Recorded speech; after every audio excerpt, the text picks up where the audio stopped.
ਵਧੀਆ ਸਰ, ਵਧੀਆ। ਤੁਸੀਂ ਸੁਣਾਓ ਸਰ? ਵਧੀਆ, ਠੀਕ ਠਾਕ ਚੱਲ ਰਿਹਾ ਜੀ ਇਹਦਾ ਟ੍ਰੇਡ ਅੱਜ?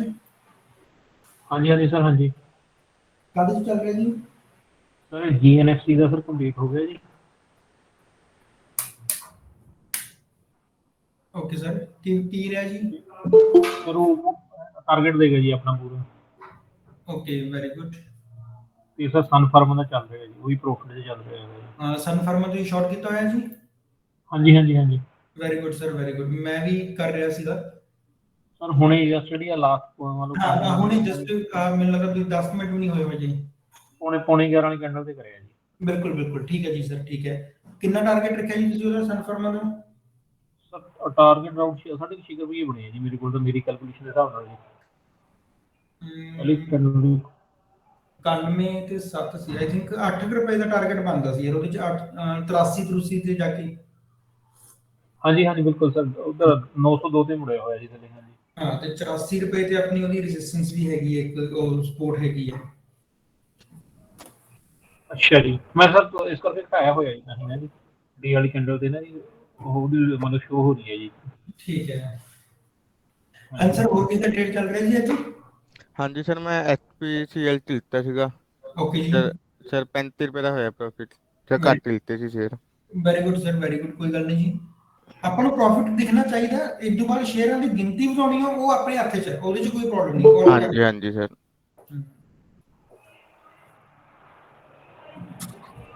ਹਾਂਜੀ, ਹੋਰ ਕਿਸੇ ਨੇ ਟ੍ਰੇਡ ਲਿਆ? ਹਾਂਜੀ ਸਰ, ਸੁਬਾਹ ਲਿਆ ਸੀ 5 ਮਿੰਟ ਦੀ ਕੈਂਡਲ ਤੇ ਡੀਵੀ ਸਲੈਬ 'ਚ। ਉਹਦੇ 'ਚ ਟਾਰਗੇਟ ਦੇ ਗਿਆ ਸੀ, ਉਹਦੇ 'ਚ 400 ਕੁ ਦਾ ਪ੍ਰੋਫਿਟ ਹੋ ਗਿਆ ਸੀ। ਇੱਕ ਹੁਣ 30 ਮਿੰਟ ਦੀ ਕੈਂਡਲ ਤੇ ਚੱਲ ਰਿਹਾ BPCL, ਉਹਦੇ 'ਚ 100 ਰੁਪਈਆ ਲੋਸ 'ਚ ਚੱਲ ਰਿਹਾ ਹੈਗੇ। ਇਹ ਵੈਸੇ ਸਟਾਪ ਲੋਸ ਤੇ ਟਾਰਗੇਟ ਕੋਈ ਵੀ ਉਹਨੇ ਹਿੱਟ ਨਹੀਂ ਕੀਤਾ ਹੈਗਾ। ਓਕੇ ਸਰ, ਠੀਕ ਹੈ ਜੀ। BPCL ਚੱਲ ਓਕੇ, BPCL ਕੀ ਤੁਸੀਂ ਸ਼ਾਰਟ ਕੀਤਾ ਜਾਂ ਬਾਈ ਕੀਤਾ ਹੋਇਆ? ਸ਼ਾਰਟ ਕੀਤਾ ਜੀ। ਓਕੇ ਜੀ।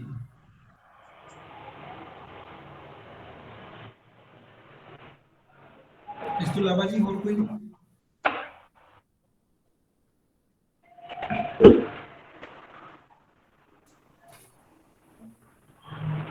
ਓਕੇ ਸਰ, ਫਿਰ ਹੁਣ ਆਪਾਂ ਕਰੀਏ ਜੀ ਆਪਣਾ ਸਟਾਰਟ।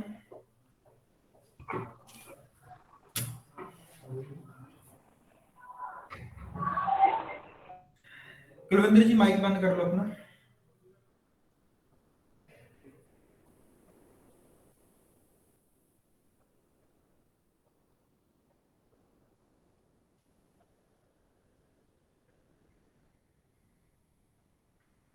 ਓਕੇ ਸਰ, ਅੱਜ ਆਪਾਂ ਜੋ ਟੌਪਿਕ ਕਰਨ ਜਾ ਰਹੇ ਹਾਂ ਉਹ ਬਹੁਤ ਹੀ ਜ਼ਿਆਦਾ ਇੰਪੋਰਟੈਂਟ ਹੈ। ਤੁਸੀਂ ਅੱਜ ਤੱਕ ਜਿੰਨਾ ਵੀ ਕੁਝ ਕੀਤਾ ਹੋਇਆ, ਕੋਈ ਤੁਹਾਨੂੰ ਸਟ੍ਰੈਟਜੀ ਆਉਂਦੀ ਹੈ, ਕੋਈ ਤੁਹਾਨੂੰ ਇੰਡੀਕੇਟਰ ਬਾਰੇ ਪਤਾ ਹੈ, ਜਾਂ ਕੋਈ ਸਪੋਰਟ ਰੈਜ਼ਿਸਟੈਂਸ ਦਾ ਪਤਾ, ਤੁਹਾਨੂੰ ਪ੍ਰਾਈਸ ਐਕਸ਼ਨ ਬੇਸ ਬਾਰੇ ਪਤਾ ਹੈਗਾ, ਸਭ ਕੁਝ ਭੁੱਲ ਜਾਓ। ਠੀਕ ਹੈ। ਜਿੰਨਾ ਚਿਰ ਤੁਹਾਨੂੰ ਰਿਸਕ ਮੈਨੇਜਮੈਂਟ ਨਹੀਂ ਪਤਾ, ਤੁਸੀਂ ਆਪਣੇ ਸਾਰੇ ਜਿੱਤੇ ਹੋਏ ਪੈਸੇ ਵਾਪਸ ਗਵਾ ਕੇ ਆਓਗੇ ਮਾਰਕੀਟ ਨੂੰ। ਠੀਕ ਹੈ। ਸਭ ਤੋਂ ਇੰਪੋਰਟੈਂਟ ਚੀਜ਼ ਕੀ ਹੈ ਆਪਣੇ ਕੋਲੇ? ਰਿਸਕ ਮੈਨੇਜਮੈਂਟ ਹੈ। ਕਲੀਅਰ? ਜਦੋਂ ਆਪਾਂ ਰਿਸਕ ਮੈਨੇਜਮੈਂਟ ਦੀ ਗੱਲ ਕਰਦੇ ਹਾਂ ਨਾ, ਤਾਂ ਇੱਕ ਇਹੋ ਜਿਹੀ ਚੀਜ਼ ਹੈ ਕਿ ਤੁਹਾਨੂੰ ਸਭ ਕੁਝ, ਆਪਾਂ ਗੱਲ ਕੀਤੀ ਵੀ ਤੁਹਾਨੂੰ ਸਭ ਕੁਝ ਆਉਂਦਾ ਹੈ, ਪਰ ਤੁਹਾਨੂੰ ਰਿਸਕ ਮੈਨੇਜਮੈਂਟ ਨਹੀਂ ਆਉਂਦੀ। ਤੁਹਾਨੂੰ ਪੈਸਾ ਅਸਲ 'ਚ, ਆਪਾਂ ਰਿਸਕ ਦਾ ਮਤਲਬ ਕੀ ਹੈ ਕਿ ਤੁਹਾਨੂੰ ਪੈਸਾ ਸੰਭਾਲਣਾ ਨਹੀਂ ਆਉਂਦਾ। ਹੁਣ ਆਪਾਂ ਕਈ ਵਾਰੀ ਦੇਖਿਆ ਵੀ ਕਰੋੜਪਤੀ ਹੁੰਦੇ ਆ ਨਾ, ਜਦੋਂ KBC ਵਾਲੇ ਕਰੋੜਪਤੀ ਹੁੰਦੇ ਆ, ਕੌਣ ਬਣੇਗਾ ਕਰੋੜਪਤੀ ਵਾਲੇ, ਕਰੋੜਪਤੀ ਤੇ ਬਣ ਜਾਂਦੇ ਆ, ਬਾਅਦ ਉਹਨਾਂ ਨੂੰ ਪੈਸਾ ਸੰਭਾਲਣਾ ਨਹੀਂ ਆਉਂਦਾ। ਇਹਨੂੰ ਆਪਾਂ ਸਰ ਕਹਿੰਦੇ ਰਿਸਕ ਮੈਨੇਜਮੈਂਟ, ਕਿ ਪੈਸਾ ਜਿੱਤ ਲਿਆ, ਅਖੀਰੀ ਹੋਇਆ ਕੀ? ਉਹ ਫਿਰ ਗਰੀਬ ਤੇ ਗਰੀਬੀ। ਉਹੀ ਚੀਜ਼ ਆਪਣੇ ਨਾਲ ਹੁੰਦੀ ਹੈ most of the time share market 'ਚ। ਜਿਨ੍ਹਾਂ ਲੋਕਾਂ ਨੂੰ ਰਿਸਕ ਮੈਨੇਜਮੈਂਟ ਬਾਰੇ ਨਹੀਂ ਪਤਾ, ਉਹ ਪ੍ਰੋਫਿਟ ਕੱਢਦੇ ਵੀ ਹੈ, ਪਰ ਐਟ ਦਾ ਐਂਡ ਜਦੋਂ ਸਾਰਾ ਕੈਲਕੂਲੇਸ਼ਨ ਹੁੰਦੀ ਹੈ, ਉਹ ਲਾਸ ਦੇ ਵਿੱਚ ਹੁੰਦੀ ਹੈ। ਕਲੀਅਰ? ਤਾਂ ਅੱਜ ਆਪਾਂ ਇਹਨਾਂ ਚੀਜ਼ਾਂ ਬਾਰੇ ਇਹੀ ਗੱਲ ਕਰਨੀ ਹੈ। ਆਪਾਂ ਸਭ ਤੋਂ ਪਹਿਲੀ ਜਿਹੜੀ ਆਪਾਂ ਸਟਾਰਟਿੰਗ ਕਰ ਰਹੇ ਹਾਂ ਸਰ, ਉਹ ਹੈਗਾ ਜੀ ਰਿਸਕ ਪਰ ਟ੍ਰੇਡ। ਕਲੀਅਰ? ਹੁਣ ਮੈਨੂੰ ਇਹ ਦੱਸੋ ਕਿ ਆਪਾਂ ਰਿਸਕ ਪਰ ਟ੍ਰੇਡ ਦੀ ਗੱਲ ਕਰ ਰਹੇ ਹਾਂ, ਕਿੰਨਾ ਰਿਸਕ ਲੈ ਸਕਦੇ ਹਾਂ ਆਪਾਂ ਇੱਕ ਟ੍ਰੇਡ ਦੇ ਉੱਪਰ? ਭਾਜੀ ਇਸ ਤੋਂ ਪਹਿਲਾਂ ਕੁਝ ਹੋਰ ਲੱਗਿਆ ਕਿ ਇੱਥੇ ਸ਼ੁਰੂ ਨਹੀਂ ਹੋਈ ਸਰ, ਸੀ? ਸਟਾਰਟ ਹੈ ਜੀ, ਸਟਾਰਟ ਹੈ, ਇਹੀ ਸਟਾਰਟ ਹੈ। ਠੀਕ, ਠੀਕ ਹੈ। ਦੱਸੋ ਸਰ, ਤੁਸੀਂ ਇੱਕ ਟ੍ਰੇਡ ਦੇ ਉੱਪਰ ਕਿੰਨੀ ਰਿਸਕ ਲੈ ਸਕਦੇ ਹੋ?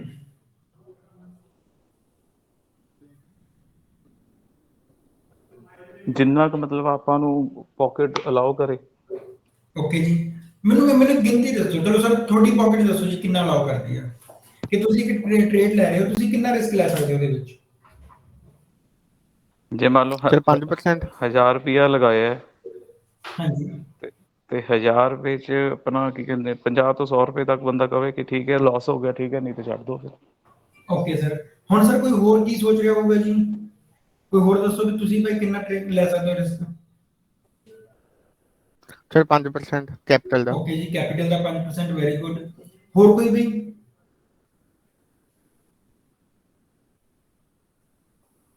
ਕੋਈ ਵੀ ਫਿਕਰ ਦੱਸ ਦਿਓ ਤੁਹਾਨੂੰ ਲੱਗਦਾ ਵੀ ਸਰ ਮੈਂ ਵੱਧ ਤੋਂ ਵੱਧ ਇੱਕ ਦਿਨ ਦੇ ਵਿੱਚ ਆਪਦਾ 1000 ਰੁਪਏ ਗਵਾ ਸਕਦਾ, ਇਸ ਤੋਂ ਵੱਧ ਮੇਰੇ ਕੋਲੇ ਸ਼ਮਤਾ ਨਹੀਂ ਹੈ। ਕੋਈ ਕਹਿ ਸਕਦਾ ਸਰ ਮੈਂ ਤਾਂ ਜੀ ਜੇ 100 ਰੁਪਏ ਵੀ ਮੇਰਾ ਗਵਾਚਦਾ ਮੇਰੇ ਲਈ ਤਾਂ ਬਹੁਤ ਹੈ, ਮੈਂ ਤਾਂ 100 ਤੋਂ ਵੱਧ ਗਵਾ ਹੀ ਨਹੀਂ ਸਕਦਾ। ਭਾਵੇਂ ਸ਼ੇਅਰ ਮੈਂ ਇੱਕ ਚੱਕਿਆ ਹੋਵੇ ਜਾਂ ਦੋ ਚੱਕੇ ਹੋਣ, ਜੇ ਮੇਰਾ 100 ਰੁਪਏ ਮਾਈਨਸ ਹੁੰਦਾ ਇਸ ਤੋਂ ਵੱਧ ਨਹੀਂ ਜੀ ਮੈਂ ਕਰ ਸਕਦਾ। ਹੁਣ ਕਈ ਲੋਕ ਇਹੋ ਜਿਹੇ ਹੋਣਗੇ ਉਹ ਕਹਿਣਗੇ ਸਰ ਮੈਂ ਵੱਧ ਤੋਂ ਵੱਧ 5000 ਰੁਪਏ ਦਾ ਲਾਸ ਲੈ ਸਕਦਾ ਜੀ ਦਿਨ ਦਾ। ਠੀਕ ਹੈ, ਪਹਿਲੀ ਗੱਲ, ਰਿਸਕ ਪਰ ਟ੍ਰੇਡ ਕਦੇ ਵੀ ਤੁਸੀਂ ਕਿਸੇ ਦੇ ਕਹਿਣ ਤੇ ਨਹੀਂ ਕਰਨਾ, ਇਹ ਤੁਹਾਡੀ ਆਪਣੀ ਚੀਜ਼ ਹੈ, ਤੁਸੀਂ ਆਪਣਾ ਇੱਕ ਰਿਸਕ ਸੈੱਟ ਕਰਨਾ ਹੈ।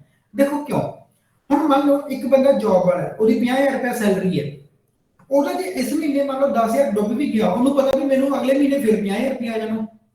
ਉਹਦੇ ਕੋਲ ਇੱਕ ਸੋਰਸ ਹੈ ਨਾ ਕਿ ਉਹ ਹਰ ਮੰਥ 50000 ਰੁਪਏ ਕਮਾ ਰਿਹਾ। ਉਹਨੂੰ ਪਤਾ ਵੀ ਮੈਂ ਰਿਸਕ ਇੰਨਾ ਲੈ ਕੇ ਚੱਲ ਸਕਦਾ ਕਿ ਮੇਰਾ ਜਿਹੜਾ ਘਰ ਹੈ ਉਹ 40000 ਰੁਪਏ ਨਾਲ ਚੱਲ ਜਾਂਦਾ। ਜੇ ਮੇਰਾ 10000 ਰਿਸਕ 'ਚ ਵੀ ਚਲਾ ਗਿਆ ਕੋਈ ਗੱਲ ਨਹੀਂ, ਅਗਲੇ ਮਹੀਨੇ ਮੈਨੂੰ ਫਿਰ 50000 ਰੁਪਏ ਆ ਜਾਊਗਾ, ਇਟਸ ਓਕੇ। ਪਰ ਇੱਕ ਬੰਦੇ ਨੇ ਮੰਨ ਲਓ ਸਾਰੇ ਸੋਰਸਸ ਤੋਂ ਜੋੜ ਕੇ, ਮੰਨ ਲਓ ਇੱਕ ਬੰਦੇ ਦੀ ਸੈਲਰੀ 10000 ਰੁਪਏ ਹੈ, ਕੀ ਉਹ 10000 ਰੁਪਏ ਦਾ ਰਿਸਕ ਲੈ ਸਕਦਾ? ਨਹੀਂ। ਨਹੀਂ ਸਰ। ਫਿਰ ਭਾਵੇਂ ਉਹ ਭਾਵੇਂ ਉਹਦੀ ਕੈਪੀਟਲ ਦਾ 5% ਬਣਦਾ ਹੋਵੇ ਜਾਂ ਨਾ ਬਣਦਾ ਹੋਵੇ, ਠੀਕ ਹੈ। ਕਿਸੇ ਬੰਦੇ ਨੇ ਮੰਨ ਲਓ 10000 ਰੁਪਏ ਦਾ ਰਿਸਕ ਲਿਆ 50000 ਰੁਪਏ ਲਗਾ ਕੇ, ਉਹਨੇ 20% ਦਾ ਰਿਸਕ ਲੈ ਲਿਆ, ਉਹ ਚੱਲ ਸਕਦਾ ਉਹ ਚੀਜ਼। ਇੱਕ ਬੰਦੇ ਦੀ 10000 ਰੁਪਏ ਸੈਲਰੀ ਹੈ, ਜੇ ਉਹ 10000 ਦਾ ਰਿਸਕ ਲੈ ਲੂਗਾ ਉਹਦਾ ਤਾਂ 100% ਹੋ ਗਿਆ।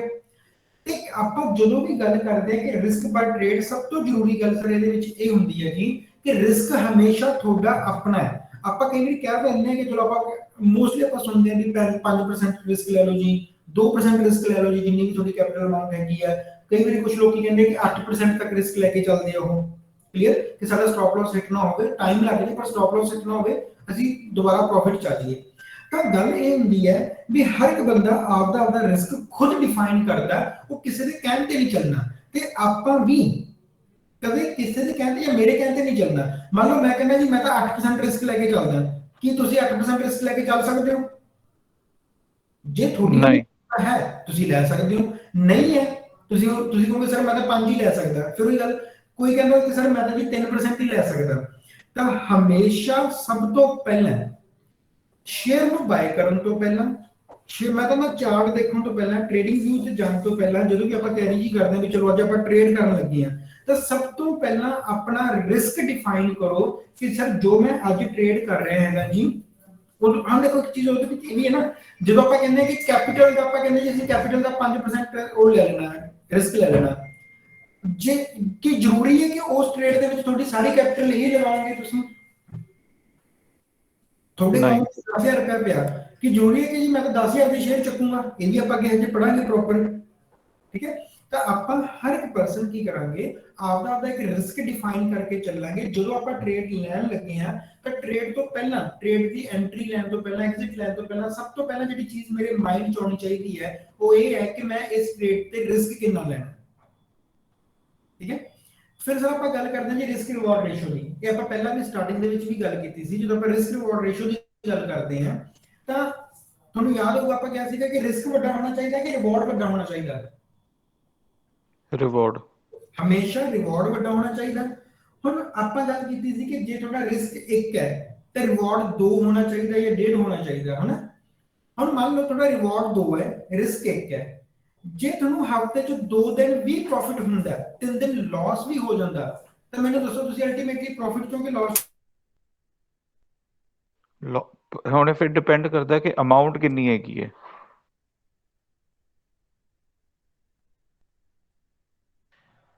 ਹੈਲੋ।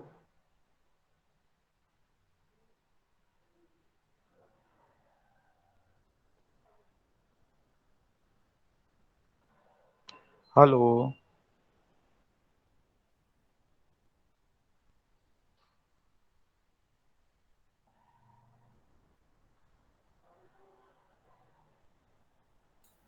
आवाज बंद हो गई। आवाज आ रही है? हाँ जी वीरे, आ रही है जी। नहीं सर, आ नहीं नहीं ਵੀਰੇ रही बात। ਇੱਧਰ ਨਹੀਂ ਆ ਰਹੀ ਆਵਾਜ਼। नहीं सर्दी नहीं आ रही, आप आपस च आ रही है। ਓਕੇ ਓਕੇ ਸਰ ਨੇ ਬੰਦ ਕੀਤਾ ਹੋਊਗਾ।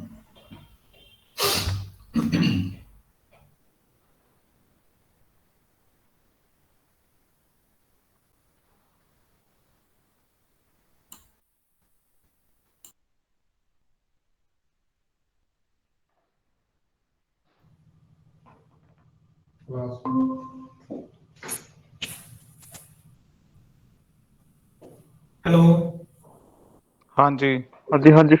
ਮੈਨੂੰ ਲੱਗਾ ਤੁਸੀਂ ਸੌਂ ਗਏ ਯਾਰ। ਨਹੀਂ, ਤੁਹਾਡੀ ਆਵਾਜ਼ ਤੁਹਾਡੀ ਬੰਦ ਹੋ ਆਵਾਜ਼ ਗਈ ਨਹੀਂ ਸੀ। ਆਈ ਸਰ। ਠੀਕ ਹੈ, ਉਹ ਲਾਈਟ ਚਲੀ ਗਈ ਸੀ, ਵਾਈਫਾਈ ਦੁਬਾਰਾ ਕਨੈਕਟ ਹੋਇਆ। ਚਲੋ ਆਪਾਂ ਰਿਸਕ ਰਿਵਾਰਡ ਦੀ ਗੱਲ ਕਰ ਰਹੇ ਸੀਗੇ। ਰਿਸਕ ਰਿਵਾਰਡ ਆਪਾਂ ਪਹਿਲਾਂ ਵੀ ਕੀਤਾ ਸੀਗਾ ਵੀ ਜਿਹੜਾ ਹਮੇਸ਼ਾ ਆਪਣਾ ਰਿਵਾਰਡ ਹੈ ਉਹ ਵੱਡਾ ਹੋਣਾ ਚਾਹੀਦਾ ਕਿ ਰਿਸਕ ਵੱਡਾ ਹੋਣਾ ਚਾਹੀਦਾ? ਰਿਵਾਰਡ। ਰਿਵਾਰਡ ਵੱਡਾ ਹੋਣਾ ਚਾਹੀਦਾ। ਹੁਣ ਜਦੋਂ ਵੀ ਆਪਾਂ ਕੋਈ ਵੀ ਟ੍ਰੇਡ ਲੈਣੀ ਹੈ, ਠੀਕ ਹੈ, ਜਦੋਂ ਜਿਹਦੇ ਚ ਵੀ ਕੋਈ ਟ੍ਰੇਡ ਬਣਦੀ ਹੈ ਤਾਂ ਆਪਾਂ ਦੇਖਾਂਗੇ, ਆਪਾਂ ਪੀਓਸੀ ਦੀ ਗੱਲ ਕੀਤੀ ਸੀ, ਜੇ ਤੁਹਾਨੂੰ ਯਾਦ ਹੋਊਗਾ ਤਾਂ ਪੀਓਸੀ ਆਪਣਾ ਸਟਾਪ ਲਾਸ ਹੁੰਦਾ ਸੀ। ਆਪਾਂ 30 ਮਿੰਟ ਦੀ ਹਾਂਜੀ ਪੀਓਸੀ ਦੀ ਗੱਲ ਕੀਤੀ ਸੀ, ਉਹ ਆਪਣਾ ਸਟਾਪ ਲਾਸ ਹੁੰਦਾ ਹੈ ਨਾ। ਹੁਣ ਜੇ ਆਪਣਾ ਸਟਾਪ ਲਾਸ ਮੰਨ ਲਓ ਆਪਣੇ ਜਿੱਥੋਂ ਆਪਾਂ ਬਾਇੰਗ ਕਰਨੀ, ਜਿੱਥੋਂ ਆਪਾਂ ਐਂਟਰੀ ਕਰਨੀ ਹੈ ਉਹ ਤੋਂ 4 ਰੁਪਏ ਨੀਚੇ ਆ, ਤੇ ਆਪਾਂ ਉੱਪਰ ਜਾ ਕੇ ਦੇਖ ਰਹੇ ਹਾਂ ਕਿ ਜਿਹੜਾ ਪ੍ਰੋਫਿਟ ਹੋ ਗਿਆ ਉਹ ਸਾਨੂੰ 3 ਰੁਪਏ ਤੋਂ ਉੱਪਰ ਆ ਕੇ ਨਾ ਕਿ ਰੈਜ਼ਿਸਟੈਂਸ ਹੈ 3 ਰੁਪਏ ਪ੍ਰੋਫਿਟ ਹੋ ਸਕਦਾ। ਕੀ ਇਹ ਟ੍ਰੇਡ ਲੈਣ ਦੀ ਗੱਲ ਬਣਦੀ ਹੈ ਕਿ ਨਹੀਂ ਬਣਦੀ? ਸਟਾਪ ਲਾਸ ਆਪਣਾ 4 ਰੁਪਏ ਦੇ ਲੱਗਿਆ ਹੋਇਆ ਕਿ 4 ਰੁਪਏ ਮਾਈਨਸ ਹੈ, ਪ੍ਰੋਫਿਟ ਆਪਾਂ ਨੂੰ 3 ਰੁਪਏ ਮਿਲ ਰਿਹਾ। ਟ੍ਰੇਡ ਲੈਣਾ ਚਾਹੀਦਾ ਕਿ ਨਹੀਂ ਲੈਣਾ ਚਾਹੀਦਾ? सर नहीं। ਨਹੀਂ ਲੈਣਾ ਚਾਹੀਦਾ। ਨਹੀਂ ਲੈਣਾ। ਹੈ ਨਾ। ਜੇ ਘੱਟੋ ਘੱਟ ਦੀ ਆਪਾਂ ਗੱਲ ਕਰੀਏ ਕਿ ਜੇ ਆਪਣਾ 4 ਰੁਪਏ ਸਟਾਪ ਲਾਸ ਹੈ ਤਾਂ ਆਪਾਂ ਨੂੰ 6 ਰੁਪਏ ਯਾਨੀ ਕਿ 1.5 ਰੁਪਿਆ ਕਹਿੰਦੇ ਜਾਂ 1.5 ਸਟੈਪ ਹੈ ਨਾ, ਇੱਕ ਰੇਸ਼ੋ 1.5 ਦੀ ਆਪਾਂ ਗੱਲ ਕਰਦੇ ਆ ਕਿ ਹਮੇਸ਼ਾ ਘੱਟ ਤੋਂ ਘੱਟ ਇੰਨਾ ਤਾਂ ਹੋਣਾ ਚਾਹੀਦਾ। ਜੇ ਵੱਧ ਹੋ ਜਾਏ ਤਾਂ ਬਹੁਤ ਵਧੀਆ ਗੱਲ ਹੈ, ਡਬਲ ਹੋ ਜਾਏ, ਟ੍ਰਿਪਲ ਹੋ ਜਾਏ ਤਾਂ ਜਿੰਨਾ ਦੇਖੋ ਪ੍ਰੋਫਿਟ ਤਾਂ ਜਿੰਨਾ ਵੱਧ ਹੋ ਜਾਏ ਉਹਨਾਂ ਪ੍ਰੋਫਿਟੇਬਲ ਹੈ, ਉਹ ਵਧੀਆ ਗੱਲ ਹੈ। ਪਰ ਘੱਟ ਤੋਂ ਘੱਟ ਆਪਾਂ ਕਈ ਵਾਰੀ ਇੱਕ ਰੇਸ਼ੋ ਇੱਕ ਵੀ ਰੱਖ ਲੈਂਦੇ ਆ, ਪਰ ਸਟਾਰਟਿੰਗ 'ਚ ਆਪਾਂ ਇਹ ਨਹੀਂ ਕਰਾਂਗੇ। ਆਪਾਂ ਸਟਾਪ ਲਾਸ ਰੱਖਣਾ 1 ਦਾ ਤੇ ਆਪਾਂ ਪ੍ਰੋਫਿਟ ਕਰਨਾ 1.5 ਦਾ। ਜੇ ਆਪਣਾ 4 ਰੁਪਏ ਦਾ ਸਟਾਪ ਲਾਸ ਹੈ ਤਾਂ ਘੱਟੋ ਘੱਟ 6 ਰੁਪਏ ਪ੍ਰੋਫਿਟ ਆਉਂਦੇ ਹੋਣੇ ਚਾਹੀਦੇ ਆਪਾਂ ਨੂੰ। ਸਮਝ ਆਈ ਨਹੀਂ ਗੱਲ? ਹਾਂਜੀ ਇਸ ਤੋਂ ਨੈਕਸਟ ਆ ਗਿਆ ਸਰ ਮੋਸਟ ਇੰਪੋਰਟੈਂਟ ਚੀਜ਼, ਪਲਾਨ ਯੋਰ ਟ੍ਰੇਡ। ਕਦੇ ਵੀ ਸਵੇਰੇ ਉੱਠਦੇ ਸਾਰ ਅੱਖਾਂ ਮਲ ਕੇ ਟ੍ਰੇਡ ਨਹੀਂ ਲੈਣਾ। ਬਹੁਤ ਮੈਂ ਇਹ ਵਾਰੀ ਦੇਖਿਆ। ਹੁਣ ਜਦੋਂ ਆਪਾਂ ਗੱਲ ਕਰਦੇ ਕਈ ਵਾਰੀ ਆਪਾਂ ਕੀ ਕਰਦੇ ਆ ਵੀ ਹਜੇ ਉੱਠੇ ਬਾਅਦ ਚ ਹੁੰਦੇ ਸਰ ਆਉਣ ਸਾਲ ਪਹਿਲਾਂ ਫੋਨ ਚੱਕਿਆ ਵੀ ਦੇਖੋ ਟ੍ਰੇਡ ਬਣ ਰਿਹਾ। ਕਈ ਮੇਰੇ ਵਰਗੇ ਗੱਲ ਵੀ ਹਜੇ ਅੱਖਾਂ ਮਸਲਦੇ ਫਿਰਦੇ ਹੁੰਦੇ, ਬ੍ਰਸ਼ ਵੀ ਨਹੀਂ ਕੀਤਾ ਹੁੰਦਾ, ਉਹ ਚੱਕ ਕੇ ਟ੍ਰੇਡ ਲੈ ਲਿਆ। ਨਹੀਂ ਤਾਂ ਫਿਰ ਆਪਾਂ ਕੀ ਕਰਦੇ ਵੀ ਖੜ ਜਾਓ, ਮੈਂ ਨਾਲੇ ਪੱਗ ਬੰਨ ਲੈਂਦਾ ਨਾਲੇ ਇਧਰੋਂ ਚਾਟ ਲਾ ਕੇ ਰੱਖ ਲੈਂਦਾ। ਇਹ ਸਭ ਤੋਂ ਗਲਤ ਗੱਲ ਹੈ। ਠੀਕ ਹੈ, ਕਦੇ ਵੀ ਜਦੋਂ ਵੀ ਤੁਸੀਂ ਟ੍ਰੇਡ ਲੈਣਾ ਹੈ ਆਪਾਂ ਹੋਮਵਰਕ ਕਰਨਾ ਹੈ। ਜਿੰਨਾ ਚਿਰ ਆਪਣਾ ਟ੍ਰੇਡ ਪਲਾਨ ਨਹੀਂ ਹੈਗਾ ਸਰ, ਆਪਾਂ ਉਹਨਾਂ ਚਿਰ ਕਦੇ ਟ੍ਰੇਡ ਨਹੀਂ ਲੈਣਾ।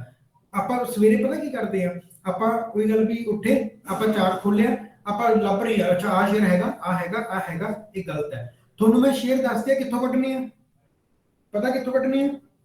ਹਾਂਜੀ ਟ੍ਰੇਡਰ ਕਾਕਪਿਟ ਤੋਂ ਸ਼ੇਅਰ ਕੱਢਣੇ ਆਪਾਂ। ਠੀਕ ਹੈ, ਆਪਾਂ 10 ਬਾਏ ਦੇ ਕੱਢੇ, 10 ਆਪਾਂ ਸੈਲ ਦੇ ਕੱਢੇ।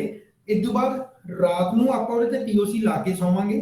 30 ਮਿੰਟ ਦੀ ਕੈਂਡਲ ਲੱਗੀ ਹੋਏਗੀ, ਪੀਓਸੀ ਉਹਦੇ ਉੱਪਰ ਲੱਗੀ ਹੋਏਗੀ, ਤੇ ਜਦੋਂ ਨੈਕਸਟ ਡੇ ਜਦੋਂ ਵੀ ਆਪਣੀ ਐਂਟਰੀ ਬਣੂਗੀ ਆਪਾਂ ਉਹਦੇ ਤੇ ਹੀ ਆਪਾਂ ਉਹਦੇ ਕੀ ਕਰਾਂਗੇ, ਕੋਈ ਵੀ ਚਾਰਟ ਪੈਟਰਨ ਨਾਲ ਉੱਤੇ ਬਣ ਰਿਹਾ ਹੋਗਾ ਆਪਾਂ ਉਹਨੂੰ ਲੈ ਕੇ ਚੱਲਾਂਗੇ। ਆਪਾਂ ਪੀਓਸੀ ਲੱਗੀ ਹੈ, ਆਪਣੀ ਸਪੋਰਟ ਤੇ ਰੈਜ਼ਿਸਟੈਂਸ ਦੀਆਂ ਲਾਈਨਾਂ ਆਲਰੇਡੀ ਲੱਗੀਆਂ ਹੋਈਆਂ ਨੇ, ਤਾਂ ਆਪਾਂ ਉਸ ਚੀਜ਼ ਤੇ ਜੇ ਆਪਣੀ ਐਂਟਰੀ ਬਣਦੀ ਹੈ ਉਹਨਾਂ 10 ਸ਼ੇਅਰਸ ਦੇ ਵਿੱਚੋਂ ਤਾਂ ਹੀ ਪਲਾਨ ਕਰਾਂਗੇ ਆਪਾਂ ਟ੍ਰੇਡ ਲਵਾਂਗੇ। ਅਦਰਵਾਈਜ਼ ਹੁਣ ਮੰਨ ਲਓ ਮੈਂ ਤੁਹਾਨੂੰ ਸੁੱਤੇ ਪਏ ਨੂੰ ਉੱਠ ਕੇ ਕਹਦਾ ਹੋਇਆ ਅਗਰ ਟਾਟਾ ਮੋਟਰ ਭੱਜੀ ਜਾਂਦਾ ਲੈ ਲਾ, ਕੀ ਤੁਸੀਂ ਲਓਗੇ? ਨਹੀਂ। ਭਾਵੇਂ ਜਿੰਨਾ ਮਰਜ਼ੀ ਭੱਜ ਜੇ, ਕਦੇ ਵੀ ਭੱਜਦੇ ਸ਼ੇਅਰ 'ਚ ਤੁਸੀਂ ਐਂਟਰੀ ਨਹੀਂ ਕਰਨੀ।